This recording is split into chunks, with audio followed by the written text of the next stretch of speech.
Hello बच्चों, कैसे हैं आप? क्या हाल चाल आपके?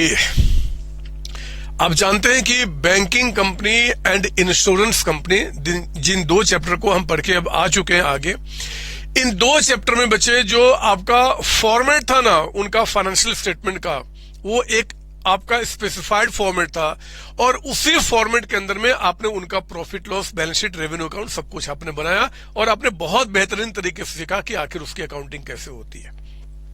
मेरे प्यारे बच्चों, अगर मैं बैंकिंग कंपनी को छोड़ दूं, मैं इंश्योरेंस कंपनी को छोड़ दूं, तो इन दो कंपनियों को छोड़ के बाकी जितने भी कंपनियां हमारे देश में है ना, जितनी भी कंपनियां हमारे देश में है, उन सबका जो फाइनेंशियल स्टेटमेंट बनेगा, उनका जो प्रॉफिट लॉस बनेगा, उनका बैलेंस शीट बनेगा, वो किस फॉर्मेट में बनेगा, कैसे बनेगा, उसी के बारे में ये चैप्टर आपको बहुत अच्छी तरीके से जानकारी आपको देगा। और मैं पूरी हेल्प करूंगा आपको एक एक इस चैप्टर की बारीकियों को बहुत ध्यान से आपके दिमाग में बैठाने के लिए।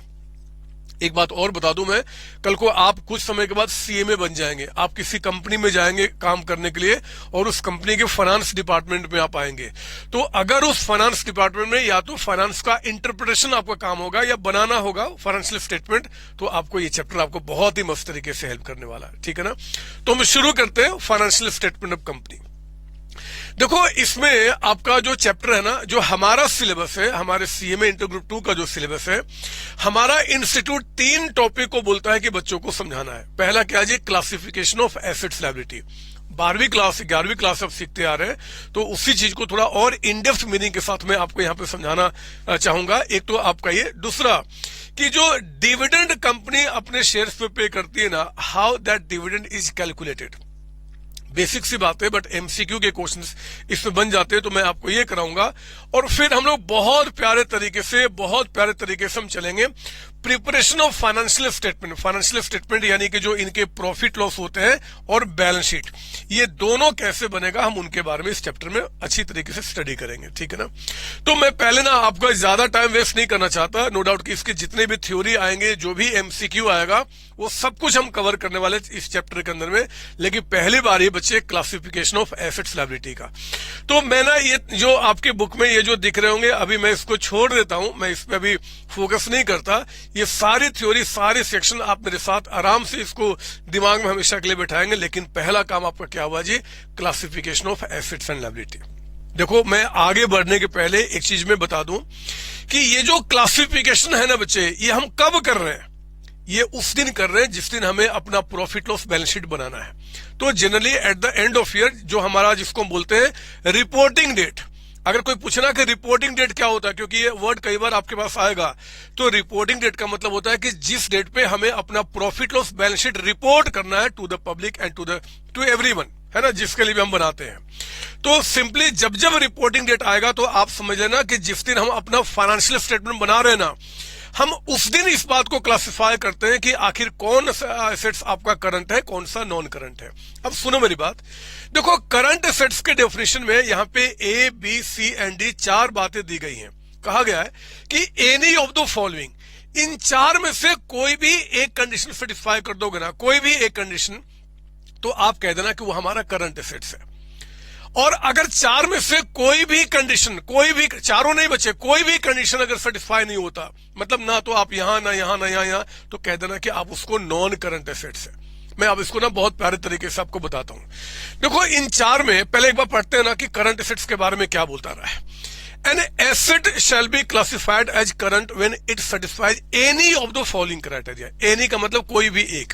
पहला बोल रहा है, it is expected to be realised in और इज इंटेंडेड फॉर सेल और consumption in the company's normal operating cycle. अभी इसका मीनिंग छोड़ दो, मैं बताऊंगा बहुत प्यारे तरीके से। सेकंड कहता है, it is held primarily for the purpose of being traded. Third में कहता है, it is expected to be realised within 12 months from the reporting date.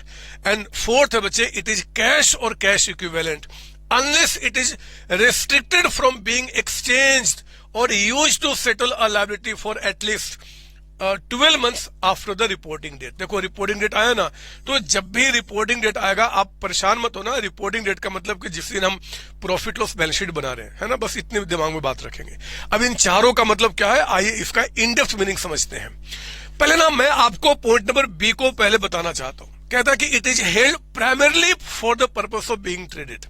It is held primarily for the purpose of being traded का मतलब होता है कि आप अगर मान लो जिस चीज में आप ट्रेड कर रहे हो, मान लीजिए मैं क्या करता हूं जी कि कैलकुलेटर बनाता हूं और बना के बेचता हूं, तो मेरे बच्चे इस कैलकुलेटर जिसका मैं ट्रेड कर रहा हूं, जिसमें मेरा बिजनेस टिका हुआ, जिसका मैं बिजनेस कर रहा हूं, इनके लिए अगर जो भी इन्वेंट्री मैंने होल्ड किया ना, जो भी इन्वेंट्री यानी कि स्टॉक, वो सभी हमेशा क्या होगा, मेरा करंट एसेट्स होगा। इस जो भी प्रोडक्ट को बनाता हूं, ये बना रहा हूं, चाहे ये बना रहा हूं, चाहे मैं मोबाइल, जो भी मेरा जो जिस प्रोडक्ट का मैं ट्रेडिंग कर रहा हूं, उस प्रोडक्ट के लिए बच्चे जितने भी इन्वेंट्री आपने रखा होगा, चाहे उसका रॉ मटेरियल का, चाहे उसका वर्क इन प्रोग्रेस यानी कुछ कंप्लीट कुछ इनकम्प्लीट, या फिर उनका फिनिश गुड्स का जो भी इन्वेंट्री आपने अपने पास रखा होगा, वो हमेशा हमेशा आपके करंट एसेट्स के डेफिनेशन में आएंगे। उनके लिए हमें कुछ भी चेक नहीं करना। तो ये जो बोल रहा है ना कि it is held primarily for the purpose of being traded, तो आप ना अपने बुक में ही क्या करो, यहां पे ब्रैकेट में लिख दो आपका फॉर एग्जाम्पल क्या जी, इन्वेंट्री। इन्वेंट्री यानी कि स्टॉक। तो इन्वेंट्री हमेशा करंट एसेट्स होगा। वो कितने समय में आपका रियलाइज हो रहा है, क्या नहीं हो रहा है, कुछ भी मतलब नहीं है, वो हमेशा क्या होगा, आपका करंट एसेट्स के डेफिनेशन में आएगा। पहली बात। दूसरी बात जो पॉइंट नंबर डी में है ना, आप समझ लो, जितना बोलूंगा उतने दिमाग में भी लेके चलना, क्योंकि कई टेक्निकल चीजें जो मैं धीरे धीरे आपको बताऊंगा। देखो, अगर कोई भी आपके पास कैश या कैश इक्विवेलेंट है, तो कैश एंड कैश इक्विवेलेंट में आने वाले जितने सारे नाम है ना, वो हमेशा आपके करंट एसेट्स के डेफिनेशन में आएंगे। वो हमेशा आपका क्या होगा जी, करंट एसेट्स के डेफिनेशन में आएगा। मैं आपको बता दूं कैश एंड कैश इक्विवेलेंट का मतलब क्या होता है, डिटेल में थोड़ी देर बाद आपको बताऊंगा। लेकिन फिलहाल जैसे कि कैश हमारे पास हो गया, जैसे कि मेरे बच्चे बैंक में कुछ पैसे पड़ा है, वो भी कैश एंड कैश इक्विवेलेंट में कवर किया जाता है।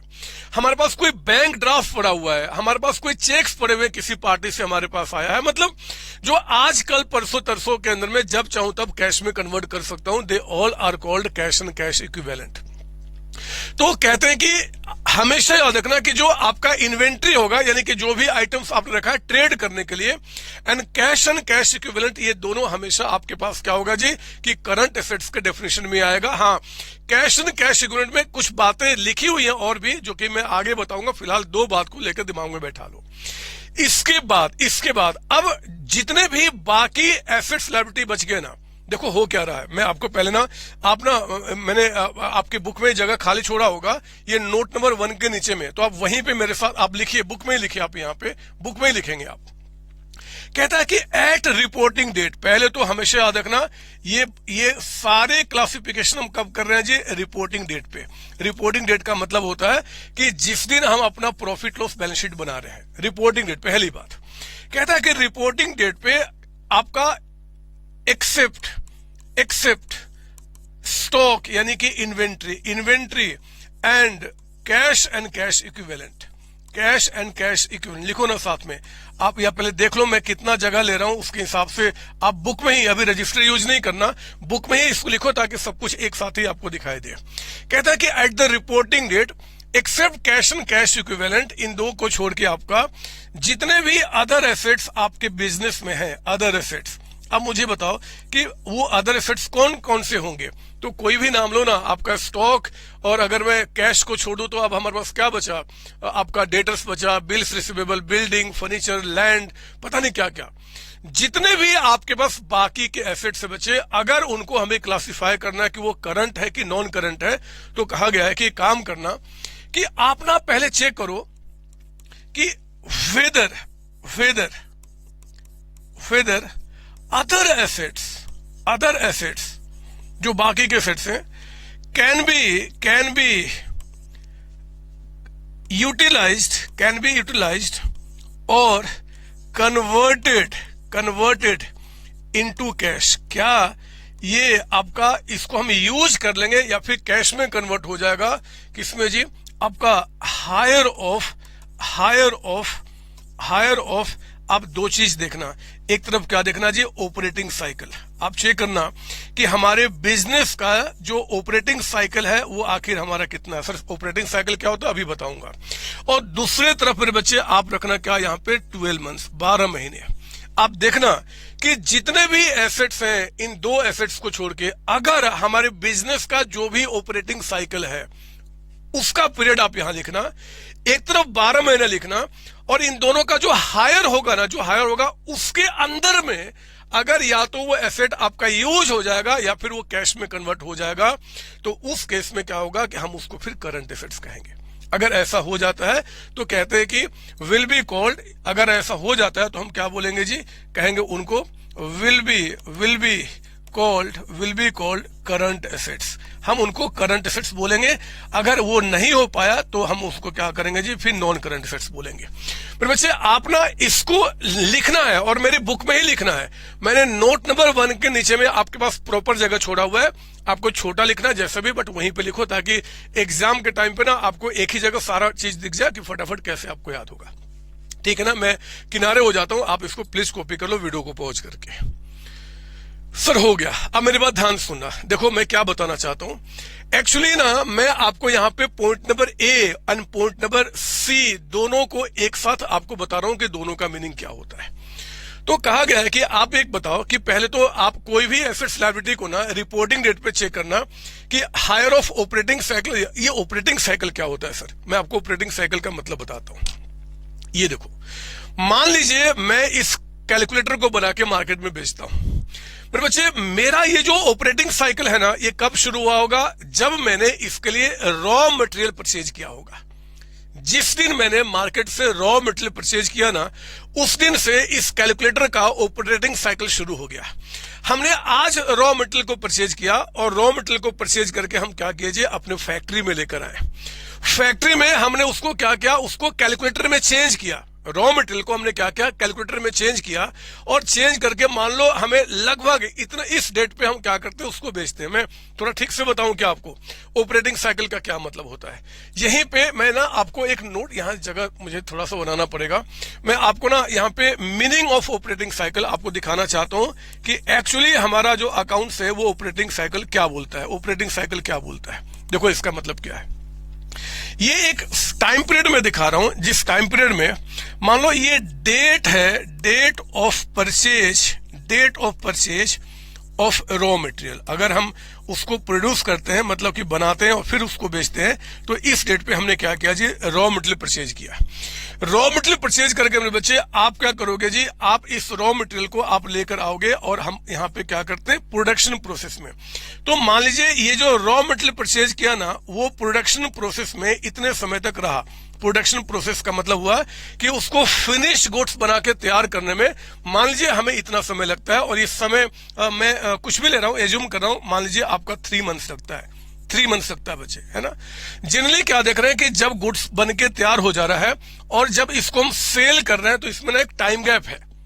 ऐसा हमारे बिजनेस में नहीं हो रहा है कि हमने गुड्स बनाया और उसी टाइम बिक रहा है, हमें कुछ समय तक उसको स्टोर भी करना पड़ रहा है। तो मान लो ये हमारा क्या है जी, डेट ऑफ सेल आपका है ना, डेट ऑफ सेल, जिस दिन हम प्रोडक्ट को बेच रहे हैं। और मान लीजिए जिस दिन बना के तैयार कर रहे हैं और बेच रहे हैं, उसमें 5 मंथ्स का यहाँ पे क्या हो रहा है जी, आपका समय लग जाता है कि ऐसा नहीं कि हमने बनाया आज ही बेच दिया। सिर्फ कैलकुलेटर की बात नहीं है बच्चे, हर एक आइटम को, एक बंदा कूलर बना के बेच रहा है, एक बंदा एसी बना के बेच रहा है, तो हो सकता है कि उसका कूलर एसी जब बन रहा है वो आपका ठंड के टाइम पे बना रहा है और बेचने आपका गर्मी के, क्योंकि गर्मी के टाइम पे डिमांड होता है। तो एक तो ऑपरेटिंग साइकिल हर एक कंपनी का अपना अपना होगा। कंपनी की जो मैनेजमेंट है जिसके अंदर आप जाके काम करोगे, आपको डिसाइड करना होगा साइंटिफिकली कि आपके बिजनेस का ऑपरेटिंग साइकिल क्या है। मैं एक ब्रॉड आइडिया दे रहा हूं कि how this operating cycle is calculated. तो मान लो आपने यहां पे रॉ मटेरियल परचेज किया, प्रोडक्शन प्रोसेस में आपने 3 महीने लगाया, और फिर सेल मान लो सपोज कि आज से लगभग 5 महीने के बाद होता है। सेल या तो आप कैश पे कर रहे होगे या फिर क्रेडिट पे कर रहे होगे। अगर आप सेल क्रेडिट पे करते हो, अगर बिजनेस में मैक्सिमम सेल क्रेडिट पे होता है, तो अगर इफ सोल्ड ऑन क्रेडिट, अगर हम क्रेडिट पे सेल करते हैं तो पैसा कलेक्ट करने में अपने कस्टमर से मान लो यहाँ पे क्या होता है जी, सपोज दैट कि 6 महीने और लग जाता है। 6 महीने के बाद क्या होता है कि पैसा हमारा कलेक्शन होता है, कलेक्शन फ्रॉम डेटर्स, जो हमारे कस्टमर्स हैं, हम उनसे क्या करते हैं, लगभग 6 महीना, एग्जैक्ट की जरूरत नहीं है, लगभग जो होगा वो 6 महीना समय लग जाता है। तो मेरे बच्चे उस बिजनेस का जिसके लिए मैंने ये आपका डायग्राम तैयार किया, अगर मैं उसका ऑपरेटिंग साइकिल बोलूं ना, तो जिस दिन रॉ मटेरियल उसने परचेज किया और गुड्स को प्रोड्यूस करके सेल करके पैसा जो कलेक्ट कर लिया, आप देखो कि इसमें कितना समय लगा है। तो यहां पे हमें क्या दिख रहा है जी, 3 + 5 3 8 और +6 कितना हो गया, 8 और 6 आपका 14 मंथ्स, 14 महीने होता है ना, तो 14 मंथ्स यहां पे हम क्या माने हुआ आपका operating cycle. Operating cycle date of purchase of raw material से लेके जब आपके पास वो गुड्स बेच के जब पैसा हमारे पास कैश के रूप में आ जाएगा, ये एफएम में आपने ज्यादा डिटेल में पढ़ा होगा, मैं वहां नहीं जाना चाहता, लेकिन ये हमारा ऑपरेटिंग साइकिल होता है। इसी बात को मेरे बच्चे मैंने यहां पे लिख भी दिया है नोट नंबर 1 में कि operating cycle is the time between acquisition of asset for processing. फिलहाल हमारा वो एसेट क्या था, रॉ मटेरियल, वो भी तो एसेट ही है ना, and their realization into cash और कैश इक्विवेलेंट। तो ये आपका क्या हुआ, यहां पे मैंने आपको दिखा दिया, वो कितना दिख रहा है, 14 मंथ्स का। मेरे बच्चे जैसे एक कंपनी एयरक्राफ्ट बनाती है, एयरक्राफ्ट, तो उनका जिन जो एयरक्राफ्ट बनाती है, चाहे एरोप्लेन बनाती है, चाहे शिप बनाती है, उनका ऑपरेटिंग साइकिल बहुत बड़ा होता है। ये नहीं कि उन्होंने आज बनाने में भी पता नहीं कितने समय उनके लग जाते हैं। तो तभी मैंने कहा कि हर एक कंपनी का अपना अपना ऑपरेटिंग साइकिल होगा। आप जिस कंपनी में जाओगे वहां की मैनेजमेंट पे या तो आप खुद डिसाइड करोगे या आपके जो लोग हैं उन्होंने बता देना कि भैया हमारा ये ऑपरेटिंग साइकिल है, उसके हिसाब से हम क्लासिफिकेशन शुरू करते हैं। तो कहते हैं कि आप क्या करना कि अगर आपको ये चेक करना है कि इन दो को छोड़ के बाकी जितने भी एसेट्स हैं वो करंट है कि नॉन करंट है, तो आप क्या करना, उस कंपनी का देखना कि ऑपरेटिंग साइकिल कितना है। फिलहाल यहां कितना देखा, 14 मंथ्स, तो यहां पे 14 आ गया। दूसरी तरफ लिखा गया है कि 12 मंथ्स आपका 12 महीने, दूसरी तरफ क्या लिखा गया, 12 महीने आपका। ये तीसरा पॉइंट हमारा है। इन दोनों में से जो हायर होगा ना, अगर उसके अंदर में कैश में कन्वर्ट होने का चांस आपको लगता है मेरे बच्चे, तो आप कह देना क्या कि वो हमारा करंट एसेट्स होगा, है ना। ये सब कुछ प्योरली आपका सब्जेक्टिव मैटर है, हर एक कंपनी का अपना अपना क्लासिफिकेशन। तो ये हमारा क्या हुआ, ये मैंने ऑपरेटिंग साइकिल के बारे में बता दिया। अब जरा पढ़ लो एक बार यहाँ पे क्या बता रहा है इन्होंने। जब आप देखोगे ना कि करंट एसेट्स का जो डेफिनेशन है, उस डेफिनेशन में point number A and point number C अलग अलग है। वो कहते हैं it is expected to be realize और इंटेंडेड फॉर सेल और कंजम्पशन। या तो कंपनी को ऑपरेटिंग साइकिल में या तो ये सेटिस्फाई कर दो, या फिर वो कहते हैं कि expected to be realise within 12 months from the reporting date. From the reporting date, वो 12 महीना क्या है, फ्रॉम द रिपोर्टिंग डेट आपका। तो इन दोनों में से आपका अगर हम लोग इसको क्लोजली देखें ना, तो उसका मतलब क्या होता है कि दोनों में से जो हायर होगा उसमें अगर कैश में कन्वर्ट हो गया तो हम उसको करंट एसेट्स बोलेंगे, अदरवाइज हम उसको नॉन करंट एसेट्स बोलते हैं। अब ये चारों बातें मैंने आपको समझा दी। अब मैं पता है क्या करने वाला हूं, इस पे आपको क्वेश्चन सॉल्व कराऊंगा, और ये क्वेश्चन जब सॉल्व होगा ना, तो अब आप अपना रजिस्टर निकालिए, क्योंकि क्वेश्चन आपको मेरे साथ रजिस्टर पे सॉल्व करना है। और रजिस्टर में ना आप क्या करो, पहले चैप्टर का नाम लिखो। आपने लिख दिया होगा क्योंकि आप बड़े बच्चे हैं, ऊपर में चैप्टर का नाम, फिर आपने लिखना टॉपिक्स टू बी कवर्ड में 3 टॉपिक में हम स्टडी करेंगे, चैप्टर को स्टडी करेंगे। पहला क्या जी, क्लासिफिकेशन ऑफ एसेट लायबिलिटी। लिखो ना जो मैंने ऊपर में लिखा था, पहले आप लिखिए ये 3 टॉपिक। आप चाहो तो वीडियो को पॉज कर लीजिए, लेकिन आपका रजिस्टर और आपकी जो बुक है दोनों एक दूसरे से मैच करना चाहिए। अगर रजिस्टर से भी रिवीजन कर रहे हैं तो हमें कोई दिक्कत ना हो, और यहां से भी। तो आप ना पहले यहां लिखो कि आपका टॉपिक्स टू बी कवर्ड में पहला हो गया क्लासिफिकेशन ऑफ एसेट्स लायबिलिटी, है ना।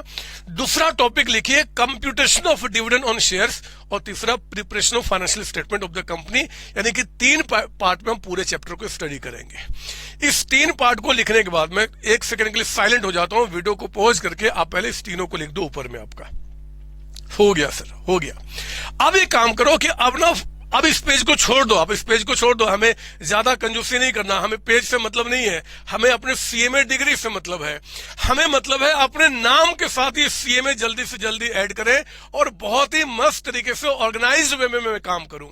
तो एक काम करो ना, अब इस पेज को छोड़ दो, अगले पेज पे आओ और ऊपर में हेडिंग लिखो क्लासिफिकेशन ऑफ एसेट्स लायबिलिटी।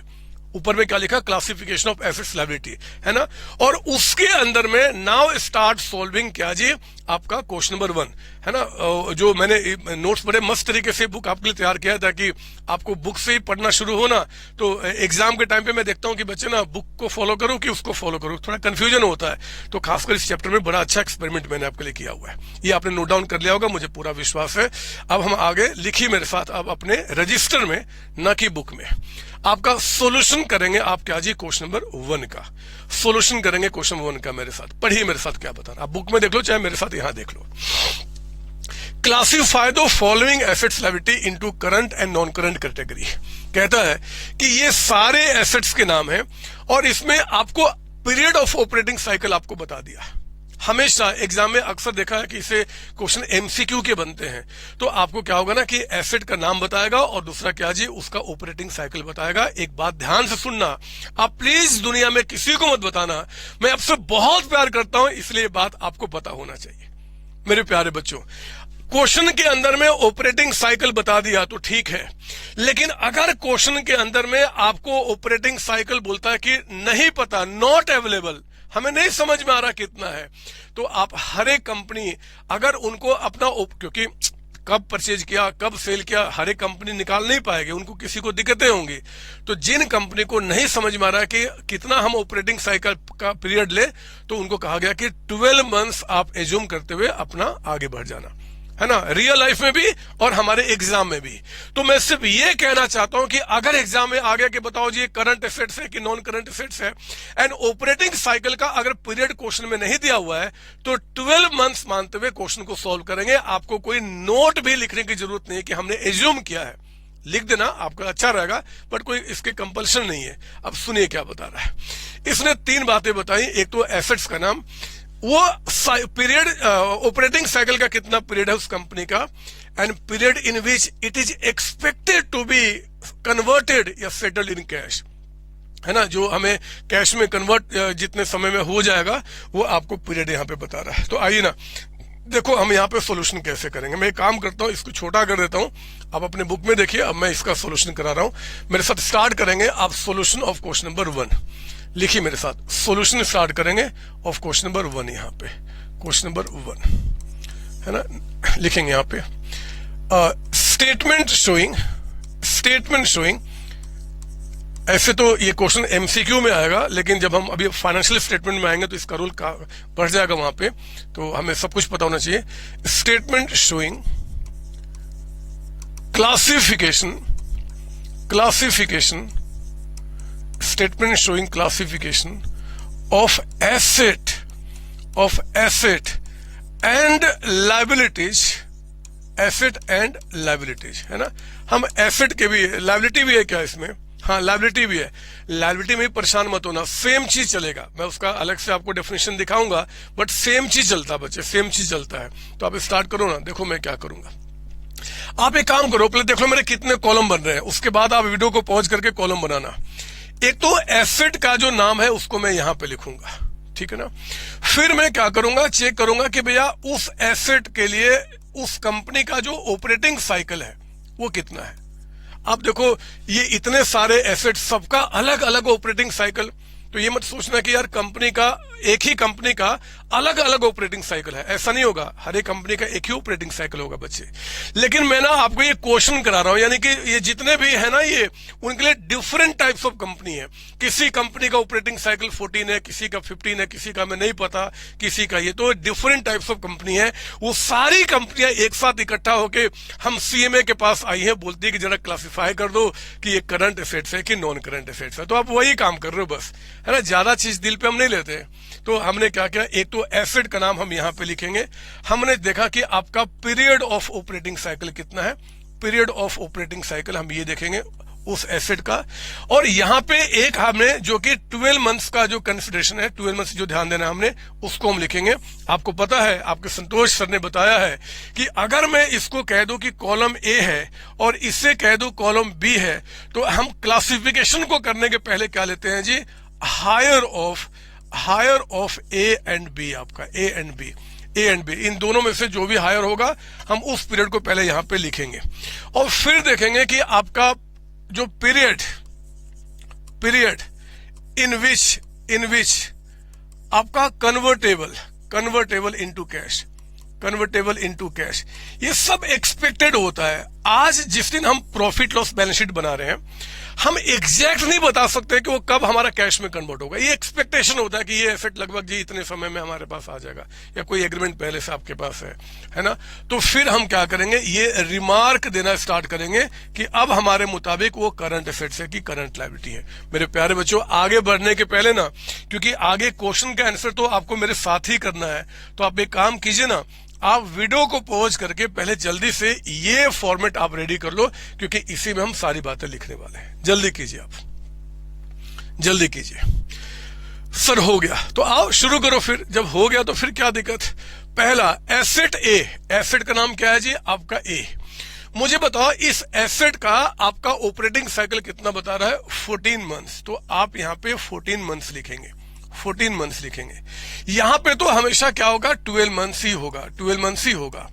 इन दोनों में से हायर बताओ क्या निकल के आ गया, 14 मंथ्स आपका है ना बच्चे। इन दोनों में से हायर लेना है, ये या ये, तो हमारा क्या हो गया 14 मंथ्स के अंदर में।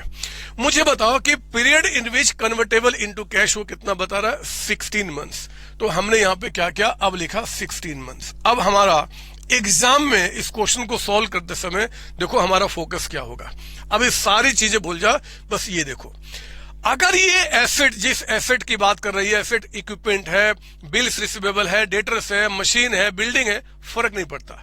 अगर ये एसेट आपका 14 मंथ्स के अंदर, आज से, आज मतलब क्या, जिस दिन हम बैलेंस शीट बना रहे हैं मेरे बच्चे, जिस दिन हम बैलेंस शीट बना रहे हैं उस दिन से अगर लगता है कि 14 मंथ्स के अंदर में वो कैश में कन्वर्ट हो जाएगा या हम उसको यूज कर लेंगे 14 मंथ्स के अंदर में, 14 मंथ्स के अंदर में, तो कह देना कि वो करंट एसेट्स है। लेकिन अगर इस पीरियड से ज्यादा दिखेगा, इससे ज्यादा दिखेगा, देखो ज्यादा दिख रहा है ना, 16 मंथ्स ज्यादा दिख रहा ना बच्चे, तो फिर आप इसको करंट एसेट्स नहीं कहना, आप क्या बोल देना, नॉन करंट एसेट। हम इसको नॉन करंट एसेट के डेफिनेशन में डालेंगे। तो जब हम बैलेंस शीट बनाएंगे ना उस कंपनी का, तो दो क्लासिफिकेशन आपको पता है, आपने 11वीं 12वीं क्लास से पढ़ा होगा, नहीं पढ़ा तो कोई बात नहीं, अभी हम देखेंगे डिटेल में इसके बारे में। दो क्लासिफिकेशन होता है, non current asset and current asset. तो ये आपका किसके अंदर जाएगा जी, नॉन करंट एसेट्स के अंदर में। याद रहेगी बात आपको, यस। उसके बाद आइए, जैसे कि एसेट बी है, लिखा हमने यहां पे, मुझे बताओ एसेट बी का आपका ऑपरेटिंग साइकिल कितना है, 15 मंथ्स। तो हमने यहां पे 15 मंथ्स लिखा। मुझे बताओ इस कॉलम में हमेशा आपको क्या लिखना है, 12 मंथ्स, 12 मंथ्स आपका। इन दोनों में से हायर बताओ कितना निकल के आ गया, 15 मंथ्स। तो हमने पहले क्या किया, ये दिमाग में रखना जरूरी है कि भैया दोनों में से हायर क्या है, 15। अब चेक करो कि क्या ये 15 ये कितना समय में कन्वर्ट हो रहा है जी। हमें लगता है कि आज से, मतलब जिस दिन हम बैलेंस शीट बना रहे हैं उस दिन से अगले 13 मंथ्स के अंदर में हम इसको कैश में कन्वर्ट कर लेंगे। रहा होगा उनके साथ एग्रीमेंट, मान लो कोई बिल्स रिसीवेबल है, कोई डेटर्स है, उनके साथ एग्रीमेंट है कि भैया आपको अगले 13 महीने में आपको पेमेंट कर देना है, 13 मंथ्स का हमने एग्रीमेंट किया है, तो कोई बात नहीं। कोई एडवांसेज हमने किसी को दिया हुआ है और उनसे एग्रीमेंट किया कि 13 महीने में आपको कैश वापस कर देना है। तो मेरे बच्चे, मैं बोलता हूं कि इतना मत सोचो, अगर कोई भी एसेट इस पीरियड के अंदर में लगता है कि वो कैश में कन्वर्ट हो जाएगा या हम उसको यूज कर लेंगे, तो कह देना क्या जी वो करंट है, अदरवाइज नॉन करंट है। मुझे बताओ कि 15 मंथ्स का आपका यहाँ पे एक क्या जी रेड लाइन है, क्या 15 मंथ से ज्यादा पीरियड दिख रहा है या उससे कम, या उतना दिख रहा है, सर उससे कम दिख रहा है, तो हम इसको क्या बोलेंगे, करंट एसेट। आपका करंट एसेट है ना, करंट एसेट का यहाँ पे नाम देंगे। कोई डाउट इसके अंदर में, नहीं सर। सी पे आप आइए, सी पे देखो, अब यहाँ पे देखो, सी एसेट जिस कंपनी ने आपके पास लेकर आई है उसको कहता है कि भैया ऑपरेटिंग साइकिल नॉट अवेलेबल, मतलब हम नहीं समझ पा रहे कि हमारा ऑपरेटिंग साइकिल क्या होगा। तो कोई बात नहीं, मुझे बताओ, कुछ ना बताए तो हम कितना मानेंगे, 12 मंथ्स। हमने यहाँ पे क्या किया, 12 मंथ्स लिखा है ना, 12 मंथ्स। ये एज्यूम्ड है बच्चे, ये एज्यूम्ड है। और ये एज्यूम मतलब ये नहीं कि आपके संतोष से बोल रहे हैं, इसलिए ये प्रैक्टिस है इंडस्ट्री में, रियल लाइफ में, कि भैया जो भी कंपनी अपना ऑपरेटिंग साइकिल नहीं पता कर सकती वो 12 महीना मान ले बस। तो हमने यहाँ पे 12 लिखा, यहाँ तो हमेशा 12 मंथ्स ही होगा, यहाँ तो 12 मंथ्स ही होगा। इन दोनों में से हायर क्या निकल के आया जी, अब दोनों में हायर तो 12 भी होगा ना, 12 में दूसरा हायर क्या होगा, तो हमने 12 कर दिया। और इनका जो एसेट है वो कहता है कि 11 मंथ्स में, 11 महीने में कहता है कि वो कैश में क्या होगा जी, आपका कन्वर्ट होएगा। तो मुझे बताओ 12 मंथ्स में कन्वर्ट हो जाए कैश में, तो हम क्या बोलेंगे, करंट। ये तो 11 महीने हो रहा है, तो हम क्या बोलेंगे इसको जी, आपका करंट एसेट। आप मेरी बातें समझ रहे हो ना? मैं कुछ भी आपको नहीं चाहता रटाने के लिए, कुछ भी नहीं चाहता मेरे बच्चे रटाने के लिए। अब आइए यहाँ पे एसेट डी के बारे में। एसेट डी में कहता है कि देखो जी, आपका यहाँ पे ऑपरेटिंग साइकिल 10 मंथ्स का है। लिखो ना यहाँ पे 10 मंथ्स, जब दिया तो फिर क्या दिक्कत है, 10 मंथ्स। यहाँ पे हमेशा क्या आएगा, 12 मंथ्स आपका निकल के आएगा, 12 मंथ्स। इन दोनों में से हायर बताइए कितना हो गया, 12 मंथ्स आपका हो गया। अब मुझे बताओ कि कैश में कितने समय में कन्वर्ट हो रहा है, तो कहता है कि 14 मंथ। साथ साथ लिखना आपको, अगर आपने साथ साथ नहीं लिखा ना बच्चे मेरे साथ, तो मेरा दिल दुखेगा। और अगर आपके संतोष सर का दिल दुखा आपके चलते ना, तो ठीक नहीं होगा। याद रखना, मैं बहुत ही गुस्से वाला आदमी हूं, तो आपको मेरे साथ चलना है। ये आपके लिए काम की बात है। आप सिर्फ देख रहे होंगे, सुन रहे होंगे, तो फिर मजा आपको नहीं आएगा। लिखो ताकि लॉन्ग टाइम तक ये बातें आपके दिमाग में बैठी रहे। बताओ ये करंट है कि नॉन करंट है? अब हम क्या बोल देंगे, ये नॉन करंट एसेट है। ये हमारा नॉन करंट एसेट के क्लासिफिकेशन में आपका चला जाएगा, क्योंकि इससे ज्यादा पीरियड दिख रहा है। पॉइंट नंबर ई पे आप आ जाइए। पॉइंट नंबर ई पे आपका नहीं, सॉरी ई नहीं, एसेट आपका। अच्छा, अब एसेट ना होके अब लायबिलिटी का नाम आ गया। कोई बात नहीं, एसेट हो लायबिलिटी हो, उन दोनों में ये क्राइटेरिया जो है ना, वो बिल्कुल सेम आपका है। तो जरा बताओ लायबिलिटी का नाम क्या है, लायबिलिटी एक्स। लो, मैं लायबिलिटी एक्स यहां लिख देता हूं। ये ऊपर वाले एसेट थे, लायबिलिटी यहाँ पे। कहता है कि इनका जो ऑपरेटिंग साइकिल है वो 16 मंथ्स का। तो आप यहां लिखो क्या जी, 16 मंथ्स। यहां पे हम क्या लिखेंगे, 12 मंथ्स। मुझे जल्दी से बताइए इन दोनों में से हायर क्या निकल के आ गया, 16 मंथ्स। 16 मंथ्स। अब बताओ कैश में कन्वर्टेबल कितना बता रहा है इसके लिए, 14 मंथ्स। तो कोई मुझे बताएगा ये आपका करंट हुआ कि नॉन करंट हुआ? जरा बताओ। इससे कम पीरियड ले रहा है तो हम क्या बोलेंगे, करंट एसेट्स। करंट एसेट्स आपका है ना बच्चे, याद रखना। कहा गया है कि जो हायर होगा ना, या तो इतने समय में या इससे कम समय में, या तो इतने में या इससे कम में, तो आप बोल देना करंट है।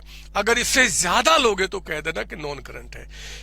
या तो इतना या इससे कम है तो बोल देना करंट है, या इससे ज्यादा होगा तो बोल देना क्या, नॉन करंट आपका है ना। तो जैसे कभी 16 और यहां पे 16 हो गया तो परेशान मत होना, फिर बोल देना कि करंट है। इतने तक में हो जाए तो हम बोलेंगे करंट, इससे ज्यादा समय लोगे तो हम बोलेंगे आपको नॉन करंट। लायबिलिटी एक्स के बाद क्या है जी, लायबिलिटी वाई। लायबिलिटी वाई के बारे में बात करते हैं। 13, 15, यहां फटाफट लिखो 13 मंथ्स। यहां पे तो हमारा 12 मंथ्स ही होगा, 12 मंथ्स ही होगा। इन दोनों में से हायर पहले दिमाग में लेकर आओ, यानी कि 13 मंथ्स आपका। कई बार एमसीक्यू में आपके एग्जाम में क्वेश्चन आ चुका है। और फिर हमने कहा जी ये कितना बता रहा, 15 मंथ्स।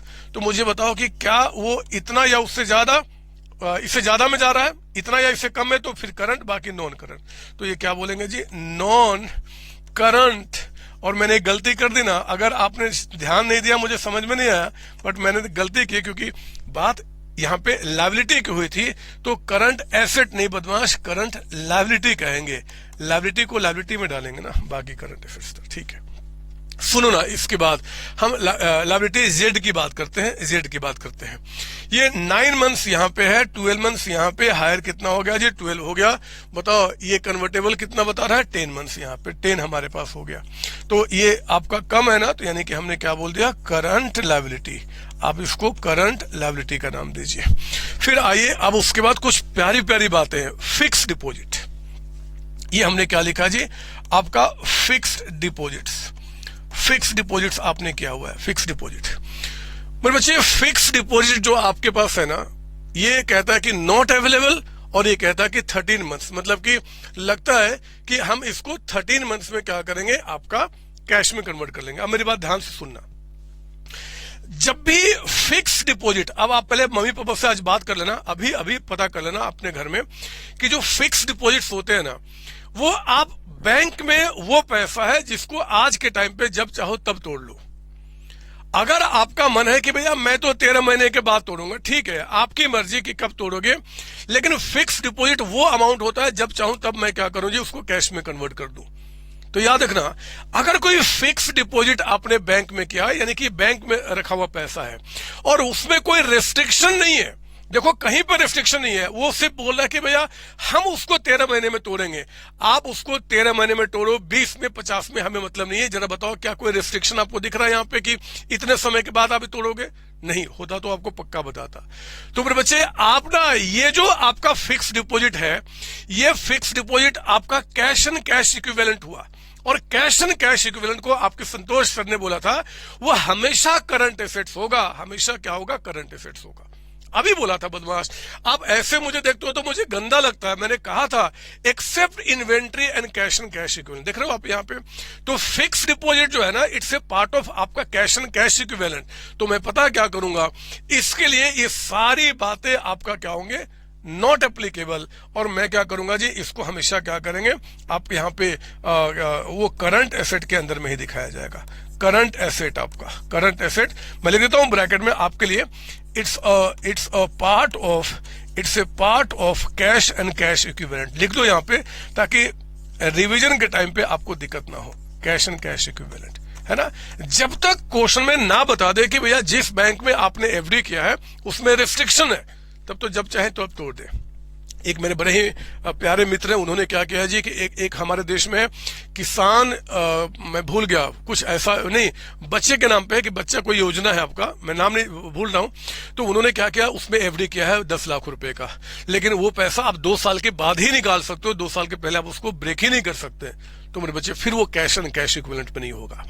अगर वो कह देगा कि देयर इज ए रेस्ट्रिक्शन, तब तो रेस्ट्रिक्शन है, अदरवाइज रेस्ट्रिक्शन नहीं है। तो यहां तो सिंपली क्या हुआ जी, हम कुछ भी चेक नहीं करेंगे, कुछ भी चेक नहीं करेंगे, हम सीधे बोल देंगे करंट एसेट्स। लेकिन मेरे प्यारे बच्चों, अगर क्वेश्चन में कुछ ऐसा बोल दे, fix deposit with restriction to be withdrawn after 18 months, restriction है कि आप आज से, जिस दिन रिपोर्टिंग डेट है उस दिन से क्या जी, कि उसके अगले 18 महीने में आप पैसा निकाल सकते हो। याद रखना, ये सारे क्लासिफिकेशन कब चेक कर रहे हैं, जिस दिन हम बैलेंस शीट बना रहे हैं। तो जिस दिन बैलेंस शीट बना रहे हैं उस दिन हमें देखना है कि आखिर रेस्ट्रिक्शन और कितने महीने का है। तो हमें क्या दिख रहा है, 18 महीने का। जिस दिन बैलेंस शीट बना रहे हैं उस दिन क्या दिख रहा है कि आज से 18 मंथ्स के बाद हम क्या करेंगे जी, इस एफडी को हम तोड़ सकते हैं, उसके पहले तोड़ नहीं सकते। रिस्ट्रिक्शन है ना। अब आपको चेक करना पड़ेगा कि ये करंट एसेट्स है कि नॉन करंट एसेट्स है। तो मैं चेक करना शुरू करूंगा, देखो कैसे यहाँ पे है ना। तो अब आप क्या करेंगे, यहाँ पे एक तो ऑपरेटिंग साइकिल कितना है जी आपका, तो मैं यहाँ पे ना पहले लिख देता हूं यहाँ पे, अगर क्वेश्चन कहता है, अगर कहता है कि फिक्स्ड डिपॉजिट, अगला पॉइंट आपका है fixed deposit with restriction of 18 months, short में लिख रहा हूं 18 मंथ्स का आपका रिस्ट्रिक्शन के साथ। तो हम क्या करेंगे, फिर तो हमें देखना होगा ऑपरेटिंग साइकिल कितना बता रहा है इस कंपनी का। तो कहता है कि आपका यह है 10 मंथ्स, तो हमने यहाँ पे क्या किया, 10 मंथ्स। रिस्ट्रिक्शन है तो फिर हमें चेक करना पड़ेगा। यहाँ पे क्या लिखा है जी, हमने 12 मंथ्स। मुझे बताओ इन दोनों में से हायर क्या दिख रहा है आपका, 12 मंथ्स। तो हमने यहाँ पे 12 मंथ्स देखा। अब मुझे बताओ कि ये पैसा जो विड्रॉ करने का ऑप्शन है वो आपका आज से कितने समय के बाद, 18 महीने के बाद। यानी कि 18 महीने के बाद ये तो फिर फ्री हो जाएंगे, कभी भी पैसा निकाल सकते हैं। तो हमने क्या बोला जी, फिर हमें देखना होगा, यहाँ पे हमने क्या बोला, 18 मंथ्स। यानी कि जो आपका एक्सपेक्टेशन है ना कि कितने समय में कैश में कन्वर्ट हो सकता है, वो यहाँ पे क्या दिख रहा है, 18 मंथ्स का पीरियड आपका। मुझे बताओ यहाँ पे आपका 12, ये 18, तो क्या बोलूंगा, ये हमारा करंट नहीं, ये आपका नॉन करंट एसेट होगा बच्चे, नॉन करंट एसेट। यानी कि ऐसे जो एफडी होते हैं ना, ऐसे जो एफडी होते हैं जिनमें कि रिपोर्टिंग डेट से हमें दिखता है कि 12 महीने से ज्यादा पीरियड है आपका विड्रॉ करने का, तो ऐसे जो एफडी होते हैं वो कभी भी करंट एसेट्स की कैटेगरी में नहीं आते, वो नॉन करंट में आते हैं। और मैं अभी बताऊंगा फाइनेंशियल स्टेटमेंट में कि नॉन करंट में जो नॉन करंट इन्वेस्टमेंट होते हैं ना, लॉन्ग टर्म इन्वेस्टमेंट एक्चुअली, उसके अंदर में इनको दिखाया जाता है। ठीक है ना। तो आपको अच्छा लग रहा होगा बातें समझते हुए।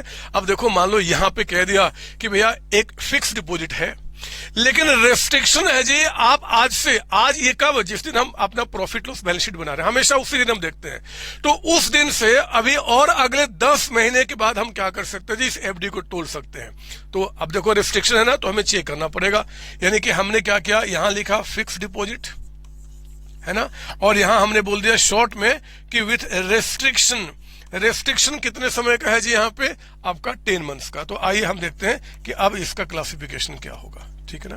तो जब भी रेस्ट्रिक्शन हो आपको चेक करना होगा ऑपरेटिंग साइकिल। यहाँ पे कितना बता रहा है, 8 मंथ्स। तो हमने यहाँ पे क्या किया जी, 8 मंथ्स लिखा। यहाँ पे हमेशा कॉलम में क्या होगा, 12 मंथ्स होगा।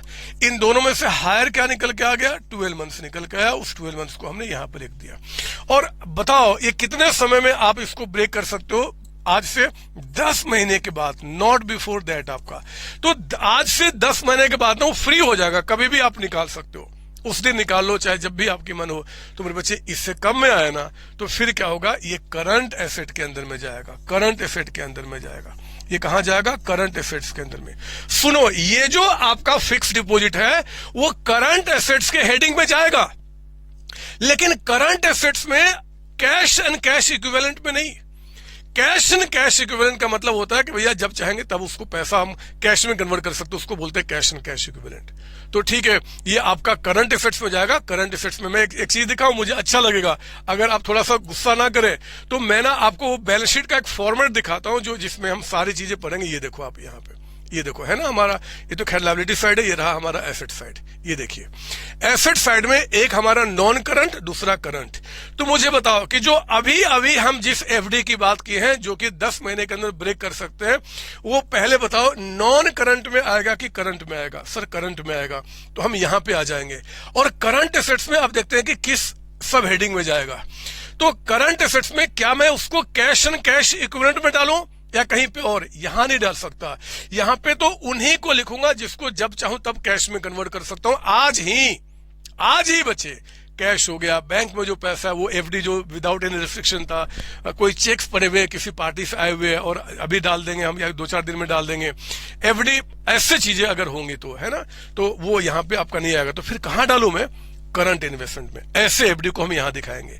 जो नॉन करंट वाला था ना वो एफडी कहां दिखेगा? यहां पे दिखेगा, और करंट वाला यहां पे दिखेगा। हम आएंगे, हम ये सारी चीजें आपके साथ प्रैक्टिस करेंगे। भूल जाऊंगा कि 11-12 क्लास में आपने कुछ भी पढ़ा है, और पढ़ा भी है तो मैं मानूंगा कि आप बहुत गंदे पढ़े हो, क्योंकि यहां पे हम अब तो इसके बाद कुछ है ही नहीं। ये आप जो पढ़ रहे हो बच्चे, इसके बाद सीधे फाइनल है, और फाइनल के अंदर में आपको ना एस के मुताबिक, यानी कि ये नहीं इंडेक्स के मुताबिक वहां पे फाइनेंशियल स्टेटमेंट पढ़ना है। तो हमारा जो कॉर्पोरेट अकाउंटिंग है सीएमए इंटर ग्रुप 2 का, यहीं पे आके हमें वो इंस्टीट्यूट चाहता है कि बच्चों को पूरा नॉलेज हो जाए जी, कि कंपनी में प्लेसमेंट होने के बाद जब किसी कंपनी में बैठेंगे तो इनको सब कुछ पहले से पता हो। उस लेवल का मैं नॉलेज आपको देने वाला हूं, देख लेना। तो मैंने ये भी बता दिया, ये भी बता दिया आपका। अब यहां पे आइए क्रेडिटर्स। ये 3 जो है ना क्रेडिटर्स छोड़ दो, अभी इनको मैं अलग से दिखाऊंगा, है ना। इसी में मैं लिखूंगा क्योंकि अभी करंट लायबिलिटी के डेफिनेशन को मैंने आपको ठीक से बताया नहीं है, तो यहां तक की बातें हो गई, मुझे विश्वास है। अभी 3 नाम यहां पे आएगा, क्रेडिटर्स 1, क्रेडिटर्स 2, क्रेडिटर्स 3, बट अभी थोड़ा सा उसको रुक जाइए। अब मैं आपसे पूछता हूं कि क्या अब आपको करंट एसेट्स का जो डेफिनेशन है और नॉन करंट एसेट्स का डेफिनेशन वो प्रॉपर तरीके से क्लियर हुआ बच्चे? क्योंकि ये क्लियर होना बहुत जरूरी है, बहुत जरूरी है। आइए एक बार दोबारा पढ़ते हैं। करंट एसेट्स क्या होते हैं? कहते हैं कि asset shall be classified as current when it satisfies any of the following criteria. Any of the following में क्या निकल के आया? एक तो it is expected to be realize और intended for cell.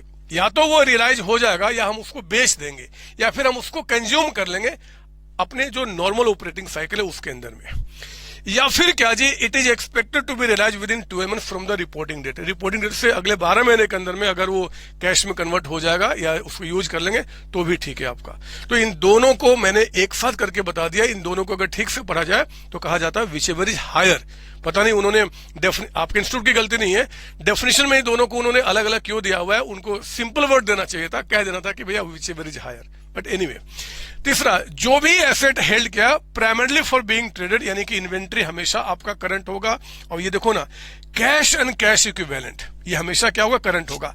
Unless it is restricted for being exchanged और used to settle a liability for at least 12 months after the reporting date. मेरे बच्चे 12 महीने से ज्यादा पीरियड में अगर उससे लगता है कि हम उसको ब्रेक कर सकते हैं, तोड़ सकते हैं, तो उस केस में, यानी कि वो जो था ना नीचे से ऊपर वाला एवरेज जिसमें रिस्ट्रिक्शन 18 महीने का था, तो हम क्या बोल देंगे उसको? आपका नॉन करंट एसेट्स बोलेंगे, नॉन करंट एसेट्स बोलेंगे। अदरवाइज वो हम करंट एसेट्स में आप लेकर आते हैं। कोई डाउट इसके अंदर में? नहीं सर। तो ये चीज मैंने आपको यहाँ पे बता दी। तो अब ये सारे वर्ड्स आपको क्लियर है। मैं जानता हूं कि एबीसीडी हमारा क्लियर हो चुका, करंट एसेट्स हो चुका। नॉन करंट एसेट्स क्या होता है जी?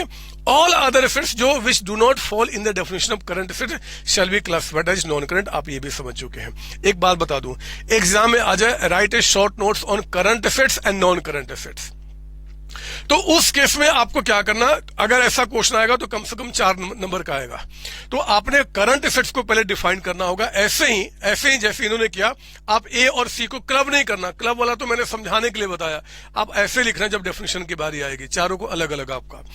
और फिर नॉन करंट को आप इसी से लिंक करके ऐसे बता देंगे, पूरे 4 नंबर आपको मिल जाए। 4 से ज्यादा का भी नहीं आएगा, 4 से कम का भी नहीं आएगा, अगर क्वेश्चन राइट ए शॉर्ट नोट्स के अंदर आया।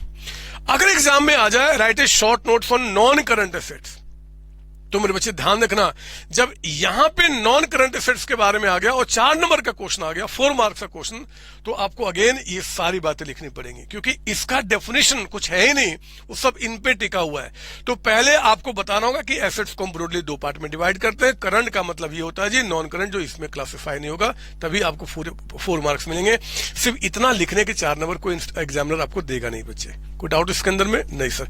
तो ये चीज तो मैंने आपको बता दिया, करंट नॉन करंट, मैंने ऑपरेटिंग साइकिल सब कुछ बता दिया और इसको समझा भी दिया, ये डायग्राम बना चुके हैं, एग्जाम के टाइम पे फटाफट सारी बातें आपको रिकॉल हो जाएंगे, ठीक है ना। मैं ये कर देता हूं, यहाँ पे लिख देता हूं, आप भी लिख लो ताकि रिवीजन के टाइम पे दिक्कत ना हो। विथ रेफरेंस टू कौन सा point number B and D, यहाँ पे पॉइंट बी एंड डी को समझने के लिए चीज मैंने बता दी, ठीक है ना। ऑपरेटिंग साइकिल का मतलब भी मैंने आपको बता दिया। अब आ जाओ जरा, मैं आपको करंट लायबिलिटी के भी डेफिनेशन को बता दूं, क्योंकि लायबिलिटी भी 2 तरीके के होते हैं, एक करंट, दूसरा नॉन करंट। देखो लायबिलिटी के डेफिनेशन में अगर मैं आपको पहले दिखाऊं, एग्जैक्टली उसी तरीके से इन्होंने बनाया हुआ है। लायबिलिटी पहले करंट फिर नॉन करंट। करंट लायबिलिटी कहते हैं 4 पार्ट में, it is expected to be settled, वहां पे क्या था, it is expected to be realized. Asset को बेचते हैं बच्चे, बेचते हैं या फिर यूज करते हैं, तो एक्सपेक्टेड टू बी सेटल था, कंज्यूम था, रियलाइज था। यहां पे क्या है, सेटल्ड, मतलब कि पे किया जाएगा। या तो वो लायबिलिटी, उसका हमें लगता है कि जो नॉर्मल ऑपरेटिंग साइकिल है हम उसके अंदर में उसका पेमेंट करेंगे, है ना, जो हमने एग्रीमेंट किया हुआ है। हमारा ऑपरेटिंग साइकिल मान लो कि आपका 15 महीने का है, और हमने एग्रीमेंट भी जो किया ना कॉन्ट्रैक्ट इनसे पेमेंट करने का, वो 15 महीने का, 12 महीने का, 13 महीने का, जो भी, मतलब एक तो ऑपरेटिंग साइकिल बी छोड़ दो। It is due to be settled within 12 months after reporting. Same चीज दोनों को मिला के आपको जैसे समझाया था वही चीज यहां पे निकल के आया, हमने एग्जाम्पल भी आपको करा दिया है। अब आपको यहां पे मेरे साथ पता क्या समझना है, एक तो बी और एक आपका डी, इन दोनों का मीनिंग बहुत कम बच्चों को पता होता है। हम सीओसी वाले बच्चों को तो हमेशा पता होगा ही होगा, क्योंकि प्लेसमेंट में बड़ा ही इंपॉर्टेंट क्वेश्चन बनता है, कंपनियां पूछती हैं। सुनिए क्या बता रहा है, कहते हैं कि भैया अगर कोई लायबिलिटी अगर आपने रखा है अपने पास, आपके पास कोई एक लायबिलिटी है, आपके ऊपर कोई कर्ज है, और वो लायबिलिटी आपने क्यों रखा है जी, फॉर बीइंग ट्रेडेड, ट्रेड करने के लिए। मजे की बात है कि लायबिलिटी कौन रखता है ट्रेड करने के लिए। हम ट्रेड एसेट में इन्वेंट्री का करते हैं, रॉ मटेरियल उससे बनाएंगे, चलो समझ में आता है, बट लायबिलिटी कब कंपनी के पास होती है, ट्रेड करने के लिए। तो सुनो ध्यान से, आप जब कल को बड़े हो जाओगे ना, जब बड़ी बड़ी कंपनियों में जाओगे, खासकर जो फाइनेंशियल कंपनियां होती हैं, एनबीएफसी हो गए, बैंक हो गए, बहुत सारी कंपनियां, या फिर आपकी कंपनी को बड़े अच्छे गेम खेलने पसंद है, तो पता वो कंपनी क्या करती है, वो अपने डिवेंचर्स इशू करती है, बॉन्ड्स इशू करती है। और जो भी डिवेंचर्स बॉन्ड्स उसने इशू किया है ना, अगर उन डिवेंचर्स को, उन बॉन्ड्स को इशू करने का मेन मोटिव क्या है जी, कि भैया इन डिवेंचर्स को क्या करेंगे, खरीदेंगे बेचेंगे, खरीदेंगे बेचेंगे। आज वो डिवेंचर्स मान लो कि आपको उन्होंने दे दिया, और कल क्या हुआ जी कि आपसे वो चीज हमने क्या किया, वापस ले लिया, खरीद लिया, और फिर किसी और को बेच दिया। करती हैं कंपनियां, अपने ही डिवेंचर्स, अपने ही बॉन्ड्स को क्या करेंगे जी, वो सेल करेंगे। पर मैं आपको रिडम्पशन ऑफ डिवेंचर चैप्टर में ये बात बड़े अच्छी तरीके से समझाऊंगा, वहां पे इसका एक बड़ा ओपन मार्केट ऑपरेशन टॉपिक है, वहां देखेंगे आप। लेकिन कई सारी लायबिलिटीज कंपनी अपने पास रखती है, फाइनेंस के लिए नहीं, पैसा रेज करने के लिए नहीं, उन बॉन्ड्स को, उस डिवेंचर्स को जो उन्होंने इशू किया, जो उनकी लायबिलिटी है, इसे खरीद के उसको बेचना, उससे खरीद के उसको बेचना, इस पर्पस के लिए, और प्रॉफिट कमाना।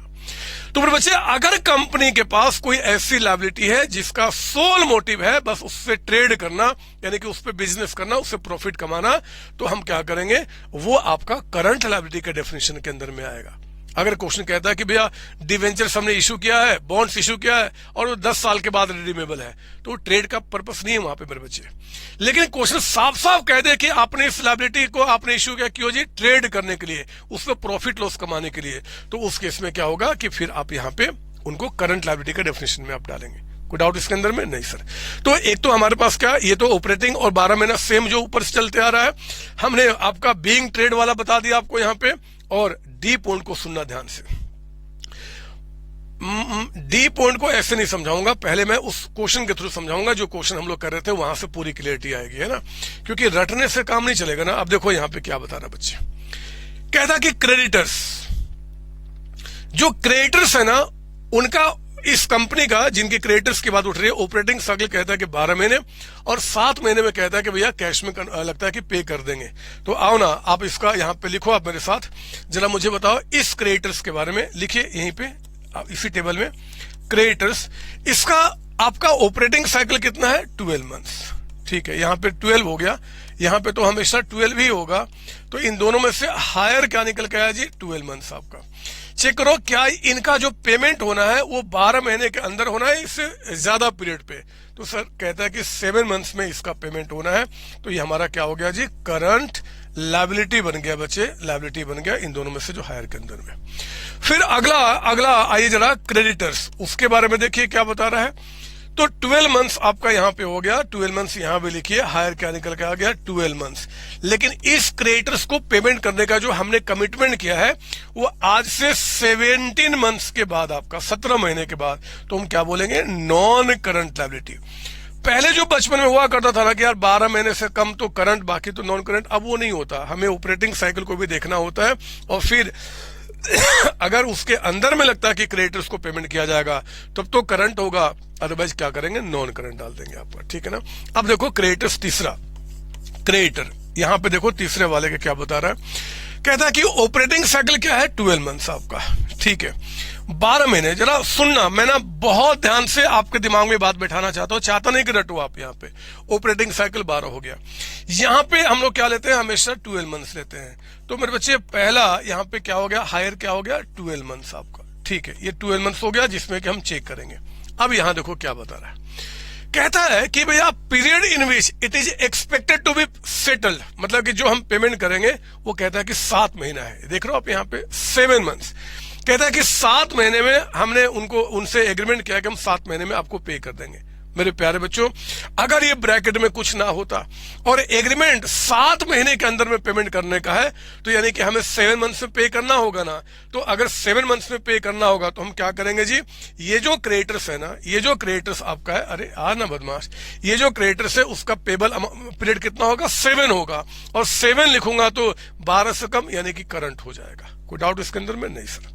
लेकिन कहता है बच्चे कि एग्रीमेंट है कि मैं इस पेमेंट को 18 महीने तक, 18 मंथ्स तक डेफर कर सकता हूं। आप खुद सोचो कि जिस पेमेंट को हमने कहा है कि हम 7 महीने में कर देंगे, लेकिन मेरे पास, कंपनी के पास एक राइट है कि मैं चाहूं तो पेमेंट को 7 महीने में ना करके 18 मंथ्स तक में उसको डेफर कर दूं, यानी कि 18 महीने के बाद पेमेंट करूं।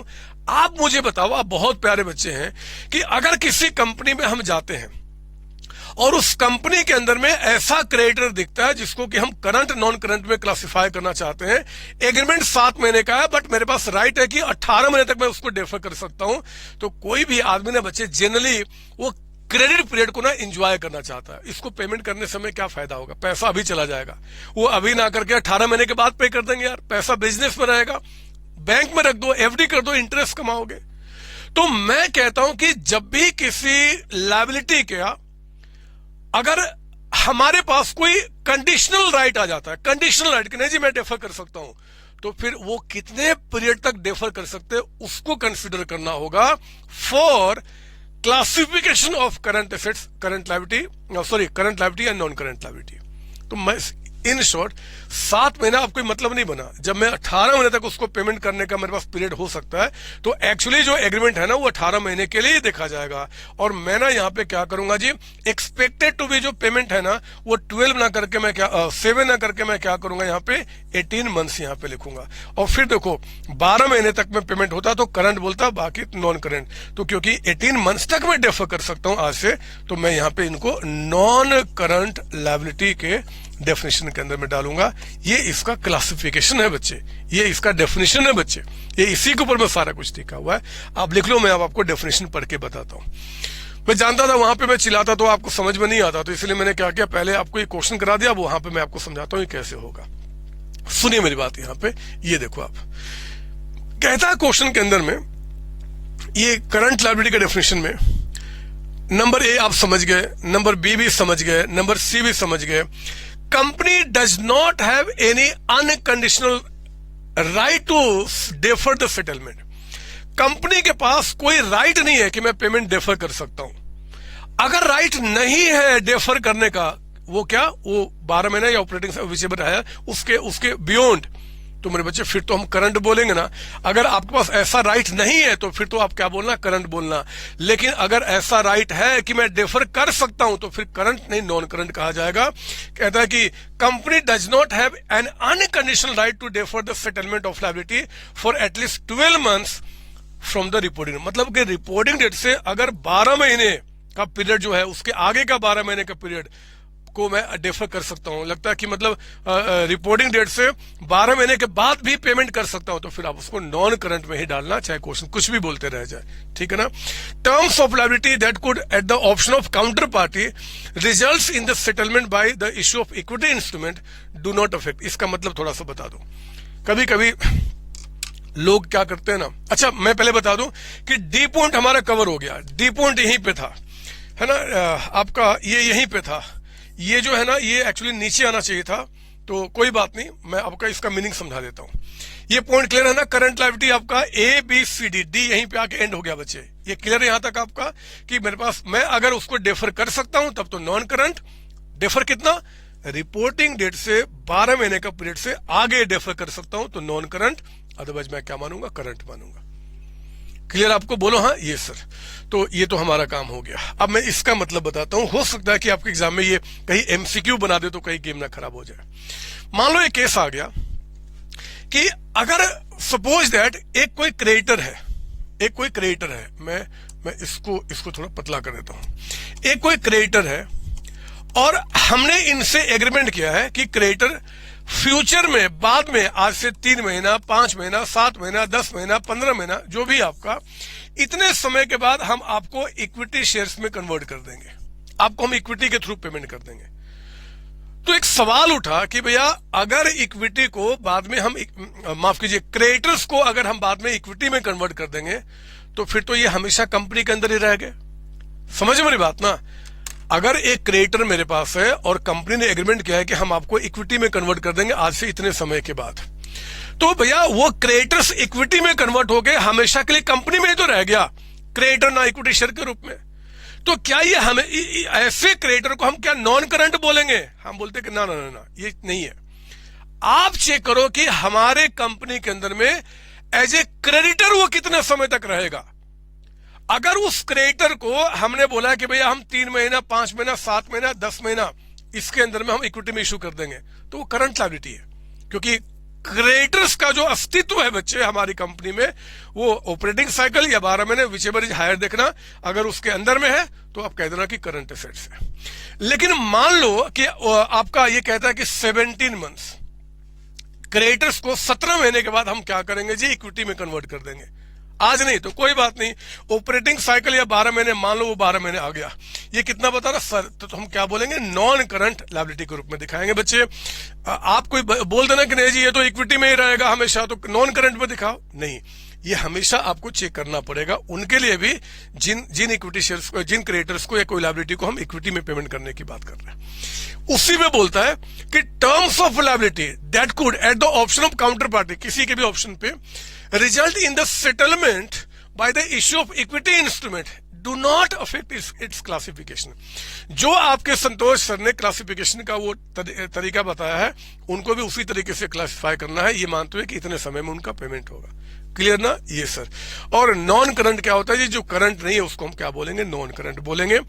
मैं आपको बता दूं कि हमेशा इससे भी एग्जाम में क्वेश्चंस बनते हैं, और वो जब या तो आएगा आपको राइट ए शॉर्ट नोट्स, तो वही जो करंट एसेट्स के बारे में बताया उसी तरीके से आप इनके बारे में समझ लीजिए।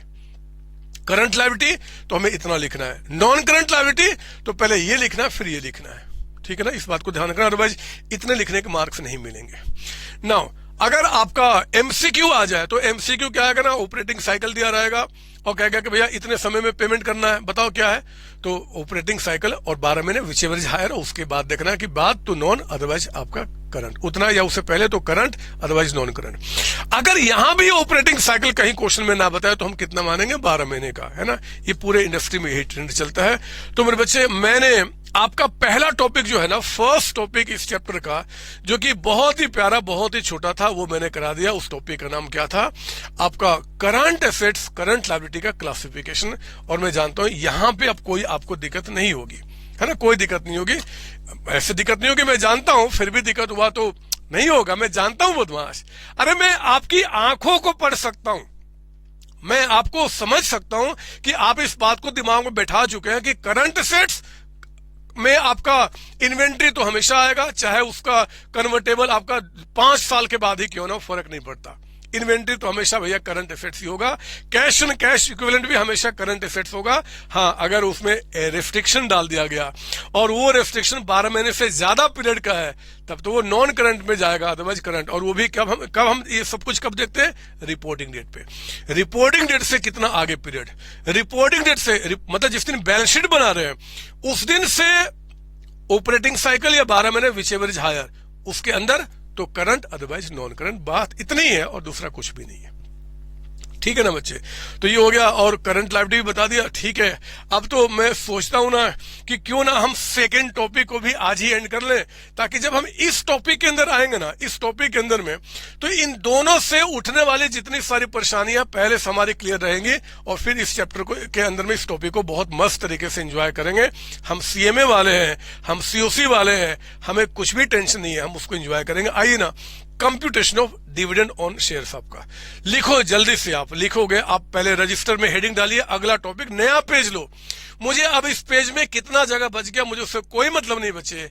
आप सेकंड टॉपिक का नाम लिखिए आप, और हेडिंग डालिए computation of payment of dividend on shares. और मैं उस टॉपिक को आपको समझा रहा हूं, और मैंने उसके लिए यहाँ पे क्वेश्चंस बना के आपके पास रखे हुए। पहले आइए ना उसका डिटेल डिस्कशन, है ना, जो अक्सर हमें पता होना चाहिए, जो हम पता नहीं रखते हैं, है ना, वो लीजिए आप यहाँ पे। अच्छा, एक मिनट, एक क्वेश्चन और भी है, पहले वो करा दूं मैं आपका। एक क्वेश्चन और भी है, क्वेश्चन नंबर 2 इसी के ऊपर में, हमारे इंस्टीट्यूट के स्टडी मेट का ही क्वेश्चन देख रहे हो आप यहाँ पे। ये मैं कराऊंगा नहीं, कुछ भी हो जाए, ये आपका होमवर्क है, आप इसको खुद करेंगे। क्वेश्चन नंबर 2 आपके लिए होमवर्क है, सुन लीजिए क्वेश्चन क्या बता रहा, मैं आपको समझा देता हूँ एक्चुअली आपको। While preparing balance sheet as on 31st March 2026, ये डेट याद रखना, this is your reporting date. ये हमारा क्या है जी? रिपोर्टिंग डेट है आपका, है ना। इस दिन पे हम क्लासिफाई कर रहे हैं कि हमारे जो एसेट है वो करंट है कि नॉन करंट है।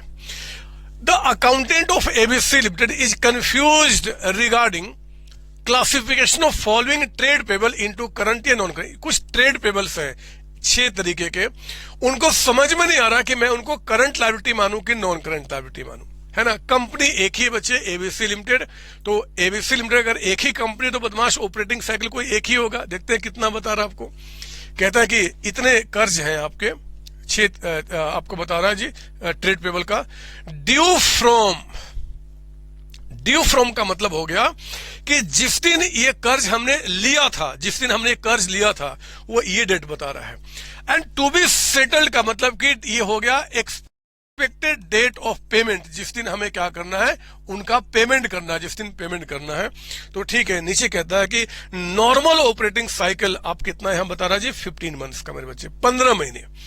इस क्वेश्चन का आंसर जो इंस्टीट्यूट ने अपने स्टडी मेट में दिया है वो बहुत ही गंदे तरीके से दिया, आप उसको मत देखना, है ना। आंसर यही उनका भी है, बट वो गलत तरीके से उन्होंने दिया है। आप वो मत देखना, आप अपने संतोष सर जो आपको दे रहे हैं उसके हिसाब से सॉल्व करना, इसके हिसाब से आपको मजा आएगा, ठीक है ना, क्योंकि जो चीज जानते हैं उसी के हिसाब से। अब देखो मैं क्या करूंगा, मैंने सोल्यूशन दे दिया, मैं समझा देता हूं, लेकिन प्लीज आप इसको जरूर कर लेना। ये नहीं कि आप सोल्यूशन समझ में आ गया हो गया काम, वो काम नहीं चलेगा, फिर मजा नहीं आएगा आपको। देखो वही काम, जो अमाउंट है ना बच्चे, पहले मैंने क्या किया, उसको यहां पे बनाया कॉलम, ठीक है ना। हमें चाहिए क्या क्या, तो मैं आपको बता दूं जो हमें चाहिए ना, एक तो चाहिए बच्चे आपका ऑपरेटिंग साइकिल, है ना, ऑपरेटिंग साइकिल कब हमारा एंड हो रहा है उस कर्ज का, और फिर 12 मंथ्स और विच एवर इज हायर, ये हमें चाहिए। और फिर हम देखेंगे वो पीरियड जिसके अंदर में पेमेंट की बात करता है। तो पता हमने क्या किया, देखो जैसे ये पहला कर्ज है 3,10,000 रुपए, ये कर्ज कब लिया था, 1 for 2025 को। तो मेरे बच्चे ये आ गया 1 for 2025, ठीक है ना। इसका हमें पेमेंट कब करना है, ये कहता है कि 18/5, ये हमारा डेट ऑफ पेमेंट आपका हो गया। तो ये आपका डेट ऑफ पेमेंट है, मैंने इसको घेरे में डाल दिया आपका, ठीक है ना।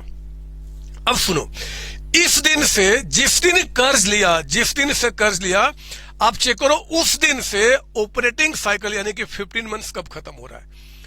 जो ऑपरेटिंग साइकिल है ना, वो कब एंड हो रहा है, वो हमेशा हम कब से चेक करते हैं, from the date on which that loan is taken और the date on which that asset is purchase और एक्वायर्ड। तो हमने क्या देखा कि जिस समय हमारे पास वो एसेट आया था, लायबिलिटी है ना, जब हमने लायबिलिटी यहां पे ली थी, तो इस समय से हमारा जो ऑपरेटिंग साइकिल है ना, वो एंड हो रहा है इस दिन को। तो हमारा एक कॉलम निकल के आया, ऑपरेटिंग साइकिल कब एंड हो रहा है जी, 1/7/2026 को। दोबारा समझ लीजिए, ऑपरेटिंग साइकिल अगर हमें क्वेश्चन ने बता दिया कि इस दिन पे कर्ज लिया गया है, पिछले वाले क्वेश्चन में और इस क्वेश्चन में क्या फर्क है, तो पिछले वाले क्वेश्चन में बच्चे ये जो हमने क्वेश्चन किया था, इस क्वेश्चन के अंदर में हमें ये नहीं बता रहा था कि हमने ये एसेट लायबिलिटी किस डेट पे एक्वायर किया। अगर वो डेट बताता ना, तो मैं क्या करता, उस डेट से ये पीरियड को काउंट करता। बट क्योंकि नहीं बता रहा, तो मैं ये मान रहा हूं कि वो साल जिस दिन हम बैलेंस शीट बना रहे हैं उसी दिन हमने एक्वायर किया है, इसलिए उसी दिन से हम इसको भी काउंट कर रहे हैं, उसी दिन से हम क्या कर रहे हैं जी, 12 महीना देख के फिर आगे बढ़ रहे हैं मेरे बच्चे। दोबारा सुन लीजिए, अगर क्वेश्चन जो क्वेश्चन नंबर 1 हमने किया था, इस 1 के अंदर में ये एसेट हमने कब एक्वायर किया था वो नहीं बता रहा था, तो हम ये मानेंगे कि भैया ठीक है, अगर ना बताओ ना, तो जिस दिन हम बैलेंस शीट बना रहे हैं उस दिन हमने एक्वायर किया और उस दिन से हमने क्या किया, 14 मंथ्स काउंट किया आपका। ये जो लायबिलिटी था बच्चे, जो लायबिलिटी था, हमें नहीं बता रहा था कि ये किस दिन पे हमने एक्वायर किया, तो हम ये मान रहे थे कि जिस दिन हमने बैलेंस शीट बनाया ना, उस दिन पे लायबिलिटी एक्वायर किया और उस दिन से हम क्या कर रहे थे, 12 महीना काउंट कर रहे थे। ये इस क्वेश्चन में चल रहा था, समझो मेरी बात ना। लेकिन क्योंकि इस क्वेश्चन में उन्होंने साफ साफ हमें बता दिया है, तो फिर तो कोई दिक्कत ही नहीं है। जब उन्होंने बता दिया कि भैया आपने कर्ज इस दिन पे लिया था, तो जिस दिन पे आपने कर्ज लिया ना, आप चेक करो उस दिन से 15 मंथ्स का पीरियड कब एंड हो रहा है ऑपरेटिंग साइकिल का। तो हमने क्या किया, वो काउंट करना शुरू किया, यहां से 15 मंथ्स मेरे बच्चे इस दिन पे खत्म हो रहा है, ठीक है। एक तो हमने ये काम कर लिया। दूसरा हमें क्या करना है कि जो रिपोर्टिंग डेट है, रिपोर्टिंग डेट कब है, कब ये क्लासिफिकेशन हो रहा है, जरा मुझे बताइए, 31 मार्च 26 को। तो आप चेक करो कि 31 मार्च 2026 से आपका 12 महीना कब खत्म होगा, सॉरी ये रहा आपका, ये 12 महीना कब खत्म होगा, तो वो खत्म होगा 31 मार्च 27 को। क्लियर ना। हमने जिस दिन एसेट एक्वायर किया या जिस दिन हमने लायबिलिटी एक्वायर किया बच्चे, उस दिन से हम ऑपरेटिंग साइकिल काउंट करते हैं। पहली बात वो हमने काउंट कर लिया कि हमारा वो निकल के आया ये। फिर रिपोर्टिंग डेट से जो अगला 12 महीना होगा वो रखना, हमने क्या किया, उसको भी यहां पर रख लिया, आपका उसको भी रख लिया। अब इन दोनों में से चेक करना कि आपका हायर डेट कौन सा निकल के आ रहा है। तो ये आया 1 जुलाई, ये आया 31 मार्च, बट ये 26 से 27 है, ये हायर दिख रहा है, मतलब कि ये ज्यादा बाद में दिख रहा है। तो हमने क्या किया, उसको यहां पर लिख दिया आपका हायर, मतलब जो बाद में दिखेगा आपका। अब देखो कि ये रहा आपका इस दिन के अंदर, इस दिन तक या इसके पहले अगर वो कैश में कन्वर्ट आप पे कर दोगे तब तो बोल देना कि वो करंट लायबिलिटी है, अदरवाइज क्या वो नॉन करंट लायबिलिटी है। तो अब चेक करो हमें पेमेंट कब करना है जी, 18/5 को। तो मुझे बताओ इस डेट के पहले है कि बाद में है, इस डेट के सर पहले है, तो हम क्या बोलेंगे, करंट लायबिलिटी। ये बिफोर में निकल गया है, कोई डाउट इसके अंदर में? एक बार दोबारा बता दूं, दोबारा सुन लीजिए। पिछले वाले क्वेश्चन में इस क्वेश्चन में क्या फर्क है मेरे बच्चे? पिछला क्वेश्चन जो हम लोगों ने किया था उस क्वेश्चन के अंदर में कहीं पर भी क्वेश्चन ने आपको नहीं बताया था कि आखिर ये एसेट या जो लायबिलिटी है हमने कब एक्वायर किया था। तो हम ये माने थे, क्योंकि हमारे पास इंफॉर्मेशन पूरा नहीं था, हमने ये माना था कि जिस दिन हम बैलेंस शीट बना रहे हैं ना उसी दिन पे हमने क्या किया है, इन सबको एक्वायर किया है। इसलिए उसी दिन से हमने आपका ऑपरेटिंग साइकिल पीरियड काउंट किया, फिर 12 महीने लिखा, विचेवर इज हायर मतलब जो बाद में पड़ रहा है, और उसमें देखा कि क्या कन्वर्ट होगा। क्लियर यहां तक? Yes sir. लेकिन इस क्वेश्चन के अंदर बच्चे, क्वेश्चन नंबर 2 के अंदर में जो हम लोगों ने यहां पे आपको दिया हुआ है, जो आपके स्टडी मेट का क्वेश्चन है, उन्होंने लोन कब लिया था, वो कर्ज कब लिया था, वो डेट बता दे। तो ऑपरेटिंग साइकिल का पीरियड हमेशा इस दिन से काउंट होगा। ठीक है, एक काम आपका वो देखना काउंट करके 15 महीना कब खत्म हो रहा है, एक चीज हो गया। फिर दूसरा क्या जी, 12 महीना जो हमें लेना है वो कब जी, रिपोर्टिंग डेट से, आज से जितनी बैलेंस शीट बना रहे हैं उसके बाद के 12 महीने में, उसको हमने लिखा। और फिर देखना कि अब ये जो 2 पीरियड आपका है, एक आपका ऑपरेटिंग साइकिल के बेस पे और एक 12 महीना, इन दोनों में से हायर क्या दिख रहा है वो लिखना। अगर इस दिन को या उसके पहले वो आपका कैश में कन्वर्ट हो जाएगा, पे कर देंगे या आपको, तो आप बोलना कि करंट है, अदरवाइज नॉन करंट। उसके पहले दिख रहा ना बच्चे, तो हम बोल देंगे क्या, करंट आपका है। कोई डाउट इसमें? नहीं सर।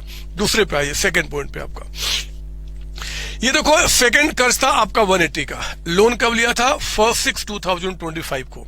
तो आप चेक करो कि इससे आपका 15 मंथ्स कब खत्म होगा, क्योंकि ऑपरेटिंग साइकिल 15 का है। तो ये आपका खत्म हुआ कहां पे जी, यहाँ पे। ये 15 महीना यहाँ पे एंड हुआ। तो एक तो हम वो ले लेंगे, एक तो आप वो ले लेंगे। फिर बैलेंस शीट जिस दिन बना रहे हो उससे 12 महीना, यानी कि 31 मार्च 27 आपका हो गया। इन दोनों में से मुझे बताओ हायर, यानी कि बाद में क्या दिख रहा है? तो 31 मार्च 27 दिख रहा है। अब देखो कि 31 मार्च 27 के आपका जो पेमेंट है वो पहले होगा कि बाद में होगा। देखो डेट ऑफ सेटलमेंट है ना, ये आपको कह रहा है कि इस दिन पे, बाद में दिख रहा है आफ्टर, तो कह देना कि नॉन करंट लायबिलिटी, उसके हेडिंग में चला जाएगा। थर्ड में आइए, थर्ड में 1/8/2025 को आपने क्या किया था जी, ये कर्ज लिया था बच्चे। तो और डेट ऑफ सेटलमेंट एग्रीमेंट क्या है, ये है आपका, ये आपका रहा डेट ऑफ सेटलमेंट, है ना, जिसको हम हायर से मैच करते हैं। तो खैर पहले यहां से चेक करो कि 15 महीने हमने यहां से निकाला, ये हमारा ऑपरेटिंग साइकिल यहां पे एंड हो रहा है। फिर चेक करो कि जिस दिन बैलेंस शीट बना रहे हो उससे आपका 12 मंथ्स आपका, तो 31 मार्च 27 निकल के आया। ये तो हमेशा एक ही डेट रहेगा ना आपका। तो इन दोनों में मुझे बताओ हायर कौन सा दिख रहा है? 31 मार्च 27 हमने यहां लिख दिया। चेक करो इसके पहले पेमेंट कर रहे हो कि बाद में कर रहे हो? बाद में कर रहे हो, आफ्टर, तो हम क्या बोलेंगे, नॉन करंट लायबिलिटी। और यही क्लासिफिकेशन सबके साथ चलता है। मुझे विश्वास है अब आपको बातें समझ में आ गई होंगी। कोई भी क्वेश्चन आ जाए किसी तरीके का, now you can solve it. Sir ये बातें जो आपका काउंटिंग वाला पिछले वाले क्वेश्चन में भी बता देते स्टार्टिंग में, नहीं बच्चे, अगर वहां पे बताते ना तो फिर आप कंफ्यूज रहते। पहले कंप्यूटेशन में, पहले मैं आपके दिमाग में बैठाना चाहता था what is called operating cycle, what is called 12 months आपका, what is called the higher of this two, and how that remark will be calculated, यानी कि कब हम कैसे निकालेंगे। तो वहां पे कॉन्सेप्ट खत्म हुआ आपका, यहां पे ये बात खत्म हो गई, टेंशन खत्म हो गया। अब ये क्लासिफिकेशन प्रॉपर तरीके से आपके दिमाग में बैठ चुका है। तो ठीक है, अब एग्जाम में आ जाए तो हम कुछ भी कर सकते हैं। क्वेश्चन जरूर सॉल्व कर लेना। अगर आप देख के आप सोच लिए कि नहीं जी हमें समझ में आ गया, हम इसको नहीं करेंगे अब, तो मेरे बच्चे गलत होगा आपके लिए, बिलीव करो गलत होगा। तो आप जरूर इसको सॉल्व कर लेंगे, ठीक है ना। ये आपके लिए मैं दे देता हूं होमवर्क के अंदर में, आप लिख लो यहाँ पे HW, और मेरी बात अगर मानोगे और प्यारे बच्चे हो तो जरूर इसको सॉल्व करोगे, इसके आंसर को बंद करके फिर आंसर से मैच करोगे। आप आपके इंस्टीट्यूट के स्टडी मैट में बहुत सारे क्वेश्चन में बहुत सारे मिस्टेक्स है, उन सबको सुधारते हुए मैंने ये बुक आपके लिए तैयार की है। तो आप यहाँ पर रिलाय कर सकते हैं आराम से। आइए ना, computation of payment of dividend. मेरे प्यारे बच्चों, डिविडेंड का जब हम पेमेंट करते हैं तो हमारे पास 2 तरीके के शेयर्स होते हैं, एक आपका इक्विटी और एक होता प्रेफरेंस। इक्विटी हो चाहे प्रेफरेंस हो, जब इनको डिविडेंड का पेमेंट होता है ना, जब डिविडेंड हम पे करते हैं तो कुछ बातें आपको ध्यान में रखनी पड़ती है। वो कुछ बातें कौन सी ध्यान में रखनी होती है मैंने यहाँ पे लिख दिया है, लेकिन आपको पहले वैसे नहीं समझ में आएगा। मैं उन बातों को पहले इस क्वेश्चन नंबर 3A के साथ आपको सॉल्व कराना चाहता हूं, और फिर उसके बाद हम उसको पढ़ के मस्त तरीके से इस टॉपिक को भी दिमाग में बैठाएंगे, और कोई भी क्वेश्चन आएगा हम उसके लिए तैयार रहेंगे। आइए लिखिए जरा मेरे साथ, यहाँ पे लिखेंगे आप ना रजिस्टर में, इसका यहाँ पे जगह नहीं होगा, मैंने जगह बनाया आपके लिए। लिखे रजिस्टर में solution of question number 3A। पहले क्या किया आपने, पहले आपने लिखा, हेडिंग डाल दिया ना अब आपने, कि आपका सेकंड टॉपिक स्टार्ट हुआ payment of dividend on shares वाला, और उसके अंदर में अब स्टार्ट कर रहे हैं solution of question number 3A आपका, सुनेंगे 3A। कहता है कि इक्विटी शेयर कैपिटल, ये देख लो आपका इक्विटी शेयर कैपिटल, ये 10 लाख रुपीज का अमाउंट है, 10 लाख रुपए का अमाउंट, ठीक है ना। और ये शेयर्स हमने कब इश्यू किया है जी? 1 जुलाई 2026 को। अच्छा, फिर कहता है कि 12% प्रेफरेंस शेयर कैपिटल है 5 लाख का, और ये हम कब इश्यू किए हैं? 1 अक्टूबर 2026 को। नेट प्रॉफिट जो आपने कमाया है ना, वो 6 लाख रुपीज का अमाउंट है। रेट ऑफ डिविडेंड कहता है क्या जी? 12%। ओहो, मैं ना इस रेट को थोड़ा चेंज कर दूं क्या? क्योंकि 12 मैच कर जाएगा, मैं चाहता नहीं, आप इसको 10% कर दीजिए, मैं आपके बुक में भी इसको सही कर दूंगा, बुक में भी 10% दिख रहा होगा। तो प्रेफरेंस शेयर्स पर रेट आपका 12%, ठीक है। ये जो रेट होता है ना बच्चे, वो हमेशा किसका होता है? इक्विटी का, क्योंकि आप जानते हैं कि प्रेफरेंस शेयर्स पे रेट ऑफ डिविडेंड हमेशा फिक्स्ड होता है, लेकिन जो इक्विटी शेयर्स होते हैं उन इक्विटी शेयर्स पे रेट ऑफ डिविडेंड फिक्स नहीं होता। कंपनी को जितना ज्यादा प्रॉफिट होगा उतना ज्यादा डिविडेंड, जितना कम उतना कम आपका होता है, ठीक है ना। तो ये रेट हमेशा किसके लिए रहेगा? इक्विटी वालों के लिए। बोलता है calculate total dividend for the year ending on 31 मार्च 2027। सुनो ना, लिखो मेरे साथ, स्टार्ट कीजिए।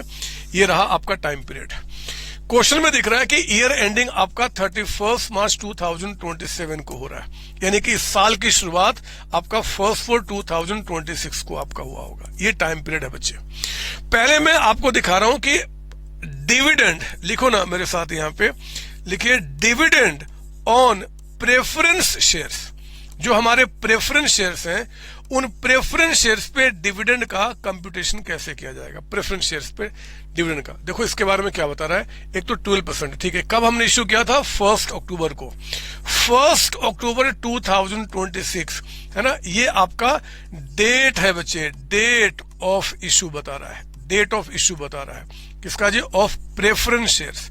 जो हमारे प्रेफरेंस शेयर्स है ना, उन प्रेफरेंस शेयर्स को कहता है कि हमने 1 अक्टूबर 26 को इश्यू किया था, ठीक है। सुनो मेरी बात ध्यान से, जब भी डिविडेंड ऑन प्रेफरेंस शेयर्स निकालोगे ना, तो आपने क्या करना है कि इनका डेट ऑफ इश्यू बहुत इंपॉर्टेंट है, बहुत इंपॉर्टेंट है। ये कंपनी के मेन मालिक नहीं होते, कंपनी के मेन मालिक कौन होते हैं? इक्विटी वाले होते हैं।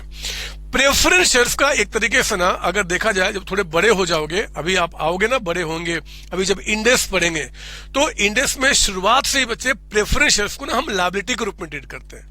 वहां पे वो बोलते नहीं कि हम मालिक, उनको उनका पूरा ट्रीटमेंट ही आप देखेंगे कि बैलेंस शीट में सब जगह क्या होता है, वो लायबिलिटी के रूप में ट्रीट किए जाते हैं। खैर एनीवे, मैं मुद्दे पे आता हूं। प्रेफरेंस शेयर्स का जब भी आपको डिविडेंड निकालना है, जब भी निकालना है, तो आपको देखना होगा कि भैया हमने प्रेफरेंस वालों से पैसा कितना लिया है। ये देखो, प्रेफरेंस वालों से हमने पैसा कितना लिया है? 5 लाख। तो हम 5 लाख रुपीज पे आपको डिविडेंड पे करेंगे, डिविडेंड पे करेंगे। डिविडेंड हमेशा क्या होता है? पेड अप अमाउंट पे निकल के आता है ना। तो डिविडेंड क्या होगा जी? 5 लाख पे निकाला जाएगा। मुझे बताओ कि इन 5 लाख पे रेट कितना दिख रहा है? 12%। तो 12% के हिसाब से हम क्या करेंगे? आपको डिविडेंड पे करेंगे, और देखना होगा कि इस करंट ईयर में कितने समय इनका पैसा कंपनी के पास रहा, कितना समय। टाइम एलिमेंट विल मैटर कि कितने समय। तो आपने क्या देखा भैया? 1 अक्टूबर को हमने आपसे पैसा लिया, अक्टूबर, नवंबर, दिसंबर, जनवरी, फरवरी, मार्च, 6 मंथ्स, 6 महीना प्रेफरेंस वालों का पैसा कंपनी में रहा है। तो मेरे बच्चे, डिविडेंड जो पे किया जाएगा ना, वो 6 मंथ्स का पे किया जाएगा। मुझे बताओ कितना अमाउंट बन गया? तो 5 लाख रुपीज पे अगर मैं 12% निकालता हूं और इसको फिर 6/12 से डिवाइड करता हूं, तो वी आर गेटिंग 30,000। 30,000 का dividend will pay on preferences for the current year. याद रहेगी बात आपका? मैं अभी नोट में लिखाऊंगा भी कि डिविडेंड का जो पेमेंट होता है ना, वो एक, मुझे लग रहा है कि शायद आपको कलर दिख रहा है ना बच्चे, कोई दूसरा कलर निकालू क्या? मस्त वाला थोड़ा, जिससे कि ये ले लेता हूँ। ना ये नहीं दिखेगा, ये ले लेता हूँ, अच्छा लगेगा। तो जब भी डिविडेंड निकालेंगे प्रेफरेंस शेयर्स पे, तो हमेशा जो उनका पेड अप अमाउंट है, मैं लिख देता हूँ यहाँ पे ताकि दिक्कत ना हो, कि paid up amount, paid up, हमेशा डिविडेंड का कमीशन क्या होगा जी? पेड अप वैल्यू पे होगा, जितना पैसा उन्होंने हमने शेयर का लिया हुआ है। फिर आप क्या करोगे? ये आपका क्या हो गया? Rate of dividend, rate of dividend. और हमें हमेशा देखना होता है पीरियड, है ना, पीरियड कितने समय तक वो हमारे कंपनी में करंट ईयर में रहे, वो निकालते हैं प्रेफरेंस शेयर्स पे। लेकिन जब आप निकालोगे ना डिविडेंड, लिखिए आप यहाँ पे डिविडेंड ऑन इक्विटी शेयर्स, जब हम इक्विटी शेयर्स पे बच्चे डिविडेंड निकालते हैं तो देखो कुछ बच्चे गलतियां करते हैं, आप मत करना। इक्विटी वाले पे जब डिविडेंड निकाला जाएगा ना तो इक्विटी वालों के लिए ये डेट मैटर नहीं करता, क्योंकि जितना लास्ट में बच गया ना वो सब इक्विटी वालों का होता है।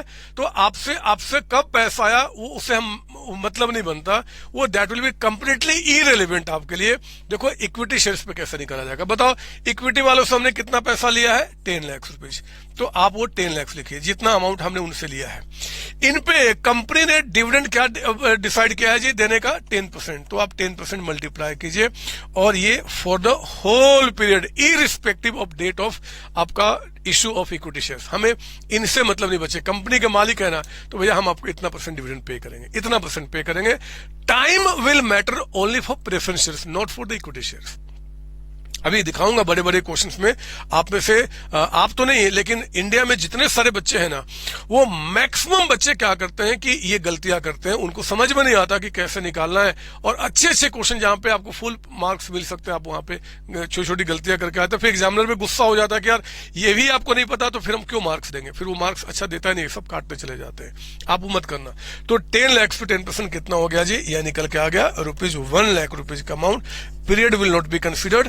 और टोटल डिविडेंड क्वेश्चन ने पूछा था 130। अगर एग्जाम में एमसीक्यू में आ जाए कई बार एमसीक्यू में क्वेश्चन आया, कई बार, कभी प्रेफरेंस का, कभी इक्विटी का, कभी टोटल बता दो, तो आप हमेशा गलतियां करते हैं। मैं जानता हूं कि आप तो नहीं करोगे, आप बाकी बच्चे थोड़े ही हो। अरे बाकी बच्चे बच्चे हैं, आप थोड़े ही बच्चे हो। थोड़ा सा पी लेने दो। आपको एक बात बताऊं, मैं आपको मेरी बात पर विश्वास होगा नहीं, लेकिन जब मैं थोड़ा भी थकता हूं ना, थोड़ा सा भी लगता है कि मैं थक रहा हूं और आपको नींद आने वाली है, तो फिर मैं इसकी एक घूंट ले लेता हूं। ये चीज जो है ना बच्चे, एक घूंट पीने के बाद इसकी जो एनर्जी है मेरे बॉडी में, मतलब पता नहीं कितने वाट की एनर्जी ये क्रिएट करता है। और ये शंकर भगवान ने मुझे दिया है। उन्होंने मुझे आशीर्वाद दिया था कि तुम्हें तनिक भी लगे कोई बदमाश बच्चा इसमें से जो ये देख रहा है ना, ये लैपटॉप मोबाइल या कहीं पे, आप ही की बात कर रहा हूं, अगर थोड़ा सा भी वो लगता है कि वो सो रहा है, उसका माइंड डाइवर्ट हो रहा है, वो थोड़ा सा कुछ उल्टा सीधा सोच रहा है, बस एक घूंट पी लेना। और पीने के बाद फिर जो एनर्जी आपके अंदर आएगी, फिर ये बच्चा डाइवर्ट नहीं होगा, फोकस करेगा अपने संतोष सर की बात पे, वो फोकस करेगा अपने सपने पे, वो फोकस करेगा सिर्फ अपने डेवलपमेंट पे, ना कि दुनिया के बारे में सोचेगा कि वो क्या कर रहा है, वो क्या कर रहा है। वो ये शक्ति है। अब ये क्या है वो नहीं बताऊंगा आपको, ये शंकर भगवान और मेरे बीच की बात है। आप इसको मजा लीजिए और इसको समझिए। तो मैं अगर कह दूं बच्चे इस बात को समझाने के लिए, ये देखो आपको कि dividend on equity shares is calculated by applying percentage of dividend on paid up equity share capital, paid up value पे आपका, irrespective of date of issue. तो क्या कोई गलत होगा? नहीं, मैंने वही बताया आपको जो मैंने बताया यहां पे। लेकिन if preference shares are issued during the current year, अगर करंट ईयर में ही ये इशू हुए हैं, तो proportionate dividend is paid on preference shares for the period they are outstanding. का मतलब हो गया जितने समय वो हमारे कंपनी के अंदर में रहे हैं उतने समय का ही उनको डिविडेंड पे किया जाएगा, सिर्फ प्रेफरेंस शेयर पे, इक्विटी पे नहीं। इक्विटी तो बता दिया मैंने यहाँ पे, तो ये बात कोई डाउट इसमें नहीं सर। सुनो ना, मैं आपसे बहुत प्यार करता हूं। ये एक बार ना क्वेश्चन आपके एग्जाम में बना था, एमसीक्यू में ही बना था, और जब उस क्वेश्चन को जब हम लोगों ने सॉल्व, मतलब कि जब आप आंसर देखा तो बहुत गंदे गंदे तरीके से इसका आंसर आप लोगों ने सॉल्व किया था। और मुझे याद है ये क्वेश्चन एमसीक्यू में नहीं आया था, शायद ये 4 नंबर का क्वेश्चन था, 4 नंबर का। एक बार देखते हैं कि क्या बता रही है। ऑथराइज्ड इक्विटी शेयर कैपिटल, ओहो, ऑथराइज तो कोई काम का नहीं होता, मैं अभी आगे बताऊंगा। आप जानते हैं कि ऑथराइज का मतलब क्या होता है जी, कि मैक्सिमम टू मैक्सिमम कितने शेयर्स कंपनी इशू कर सकती है। पढ़ा होगा आपने 12th क्लास से, नहीं पढ़ा तो भी कोई दिक्कत नहीं, मैं फाइनेंशियल स्टेटमेंट आपको समझाऊंगा। लेकिन मेरे बच्चे, ऑथराइज का मतलब होता है for how many shares company is authorise to issue, उनके पास अथॉरिटी कितने शेयर्स इशू करने की। तो जितनी अथॉरिटी है उतना ही शेयर्स इशू किया गया है, कंपल्शन नहीं है, उससे कम भी हो सकता है। हाँ, ज्यादा नहीं हो सकता, लेकिन कंपनी जितना मैक्सिमम शेयर्स इशू कर सकते, जितने से वो रजिस्टर्ड हुई है उतना भी इशू कर सकते, उससे कम भी कर सकते। देखते हैं क्या बता रहा है। देखो, उसने कह भी दिया कि भैया कंपनी का जो called up equity share capital है, देखो कंपनी के पास कितने शेयर्स हैं इशू करने के लिए, 5 लाख, लेकिन 5 लाख वो इशू ना करके कितना इशू किया है, 2 लाख शेयर्स इशू किया है, 10 रुपए वाले। लेकिन 10 रुपए में से भी तो कॉल कितना किया है, 7 रुपीज। मतलब कि जितने भी इंस्टॉलमेंट अभी तक कंपनी ने पब्लिक से मंगाए हैं वो पूरे 10 रुपए नहीं है, कितने जी 7 रुपए हैं। तो 2 लाख शेयर्स पे 7 रुपीज के हिसाब से कंपनी से ने पब्लिक से क्या क्या कॉल किया है। लेकिन पता चला कि कुछ शेयर्स पे पैसा नहीं आया है। कॉल्स इन एरियर का मतलब होता है कि हमने 2 लाख शेयर्स पे 7 रुपीज जो पब्लिक से अभी तक मांगा है ना, उसमें से 40,000 शेयर्स पे 2 रुपए के हिसाब से अभी तक कंपनी के पास पैसा नहीं आया। आपने पढ़ा है इश्यू ऑफ शेयर्स में बचपन में, नहीं पढ़ा तो मैं अकाउंटिंग ऑफ शेयर्स में सिखाऊंगा कि कॉल्स इन एरियर का मतलब होता है कि amount which the company has called from the public but the public has not paid that amount, that is called calls in arrear. वो कितना आपका हो गया 40,000 इंटू 2। कॉल्स इन एडवांस, मेरे प्यारे बच्चों, कॉल्स इन एडवांस का मतलब होता है कि हमने अभी अपने शेयर होल्डर से पैसा मांगा नहीं है। देख रहे हो ना, हमने क्या किया, सिर्फ 7 रुपीज मांगा है। बाकी का जो 3 रुपया है ना, हमने अभी मांगा नहीं है, अभी नहीं मांगा है। लेकिन कुछ लोगों ने क्या किया है कि वो 3 रुपीज हमें इतने शेयर्स पे उन्होंने एडवांस में दे दिया है। सर क्यों दे दिया, छोड़ो ना, वो विषय की बात नहीं है, वो विषय की बात इश्यू ऑफ शेयर्स में देखेंगे।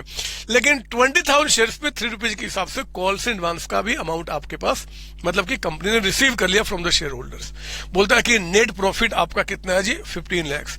रेट ऑफ डिविडेंड कहता है कितना है 12% आपका। Calculate total dividend for the year ending on 31 मार्च 2027। मेरे प्यारे बच्चों सुनो, देखो how this question will be solved. आपका लिखो ना, सॉल्यूशन करेंगे आप यहाँ पे 3B आपका सॉल्यूशन अपने रजिस्टर के अंदर में। पहले जल्दी से पता कीजिए कि मैं यहाँ पे निकाल रहा हूं computation of paid up equity share capital. क्योंकि आप जानते हैं कि डिविडेंड का जो कंप्यूटेशन होता है ना, वो हमेशा आपका paid up equity share capital के ऊपर ही होता है। पेड अप यानी कि जितना पैसा हमने, पेड अप का मतलब क्या जी, इट मीन्स लिख लो अपने लिए, एग्जाम में दोबारा मत लिखना, कि amount received from equity shares out of called up part of face value of equity shares. कहता है कि जो आपके इक्विटी शेयर्स है ना, उनसे जितना हमने कॉल किया है, ध्यान सुनना, it means amount receive from equity shares out of called up part of the face value shares. Equity shares का पहले फेस वैल्यू देखो, फेस वैल्यू कितना है जी 10 रुपीज। 10 रुपीज में हमने कॉल कितना किया है 7। उस 7 में से जितना हमने रिसीव कर लिया उसी को हम क्या बोलेंगे, पेड अप अमाउंट। तो मेरे बच्चे पता है कैसे निकाला जाएगा, इसको निकालने का तरीका जरा बताओ। कॉल्ड अप, जरा बताइए कि आपका called up equity share capital कितना है, कितना हमने इक्विटी शेयर का कॉल किया है, इक्विटी शेयर कैपिटल आपका कितना कॉल किया है। तो आप कहना कि जो कॉल्ड अप हमारे पास है ना, ये देखो आपका 2 लाख शेयर्स पे, 2 लाख शेयर्स पे हमने अभी तक कितना कॉल किया है 7, यानी कि 14 लाख रुपीज का अमाउंट आपका, 14 लाख रुपए हमने कॉल किया है। मुझे बताओ कि जितना आपने कॉल किया वो सारा पैसा आ गया क्या? नहीं सर, कुछ तो यहाँ पे कॉल्स इन अरियर है। हमने पैसा मांगा लेकिन जो नहीं आया हम उसको क्या बोलेंगे, कॉल्स इन अरियर। तो एक बार चेक करो ना जरा कि कॉल्स इन अरियर आखिर कितना निकल के आता है, कॉल्स इन अरियर आपका। तो सुनो जरा, देखो ये कहता है कि 40,000 शेयर्स पे 2 रुपीज के हिसाब से इसमें से 80,000 का अमाउंट आपका नहीं आया, 80,000 का। मेरे बच्चे ये जो कॉल्स इन एडवांस है ना, इसका यहाँ पे कुछ भी नहीं करना, ना कुछ किया जाता है। क्योंकि पेड अप का मतलब होता है कि आउट ऑफ कॉल्ड अप, जितना हमने कॉल किया उसमें से कितना पैसा दिया, उसको हम बोलते हैं पेड अप शेयर कैपिटल। ये जो कॉल्स इन एडवांस है ना, ये कभी भी शेयर कैपिटल का पार्ट नहीं मानते। आपको मैं दिखाऊंगा, बैलेंस शीट में भी हम इसको लायबिलिटी के रूप में दिखाते हैं। क्योंकि जब किसी ने एडवांस पैसा दे दिया है ना, तो जब तक हम उसको कैपिटल में एडजस्ट नहीं कर देते, कंपनी की लायबिलिटी मानी जाती है, वो शेयर कैपिटल का पार्ट नहीं माना जाता। तो जब भी पेड अप निकाला जाएगा, it means amount receive from equity out of called up part of face value shares. Equity के फेस वैल्यू में से जितना कॉल हुआ है ना, उसमें से हमने कितना रिसीव किया, उसी को हम पेड अप बोलते हैं। तो ये तो हमने कॉल ही नहीं किया, तो हम क्यों लेंगे, वो बस कंफ्यूज करने के लिए। यानी कि आपका यहाँ पे 13 लाख 20,000 क्या निकल के आया आपका यहाँ पे, पेड अप। लिखो ना यहाँ पे, इसको बोला हमने paid up equity share capital.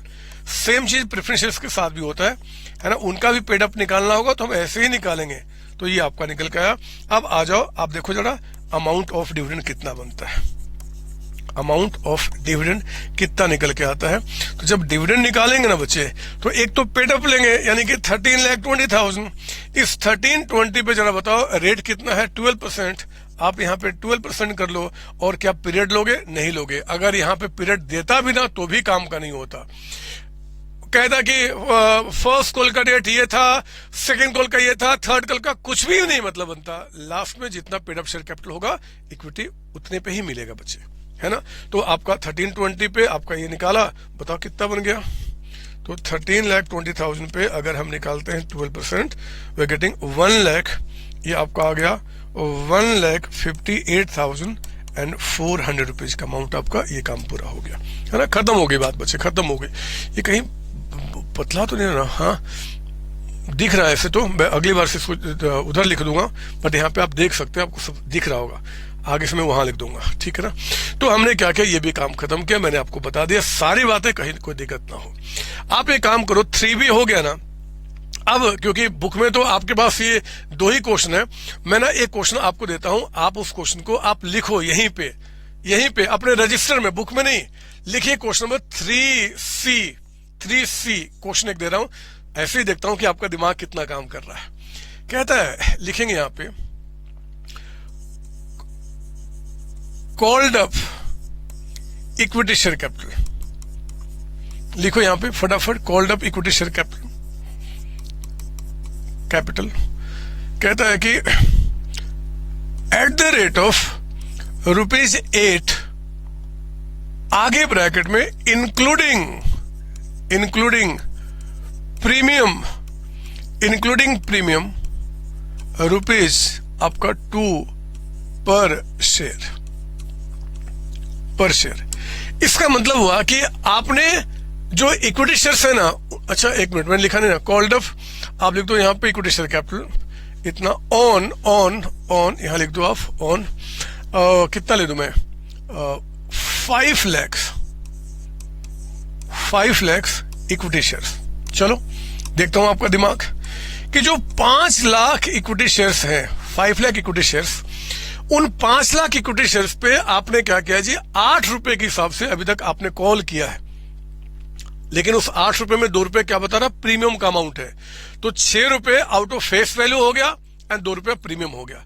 अगर प्रीमियम क्या होता है, तनिक भी दिक्कत है, परेशान मत होना, मैं आपको इश्यू ऑफ शेयर्स में बता दूंगा। अगर आपका बेस जो है ना बच्चे, अगर साइंस आर्ट्स है तो आपको थोड़ा दिक्कत होगा, बट अभी समझ लें प्रीमियम का मतलब कि कंपनी ना कभी कभी शेयर होल्डर से जब ब्रांड उनका अच्छा होता है कुछ एक्स्ट्रा अमाउंट भी मंगाती है, उसको हम बोलते हैं प्रीमियम। तो 8 रुपए का मतलब हो गया कि 6 रुपए का शेयर का जो फेस वैल्यू वो 2 रुपया एक्स्ट्रा अमाउंट प्रीमियम आपका, ठीक है। ये निकल के आया। कहता है कि calculate dividend at the rate of 10% on equity shares. हमें ना अपने इक्विटी शेयर्स पे क्या करना है कि 10% के हिसाब से डिविडेंड निकालना है। तो देखो हम इसका सॉल्यूशन कैसे करेंगे।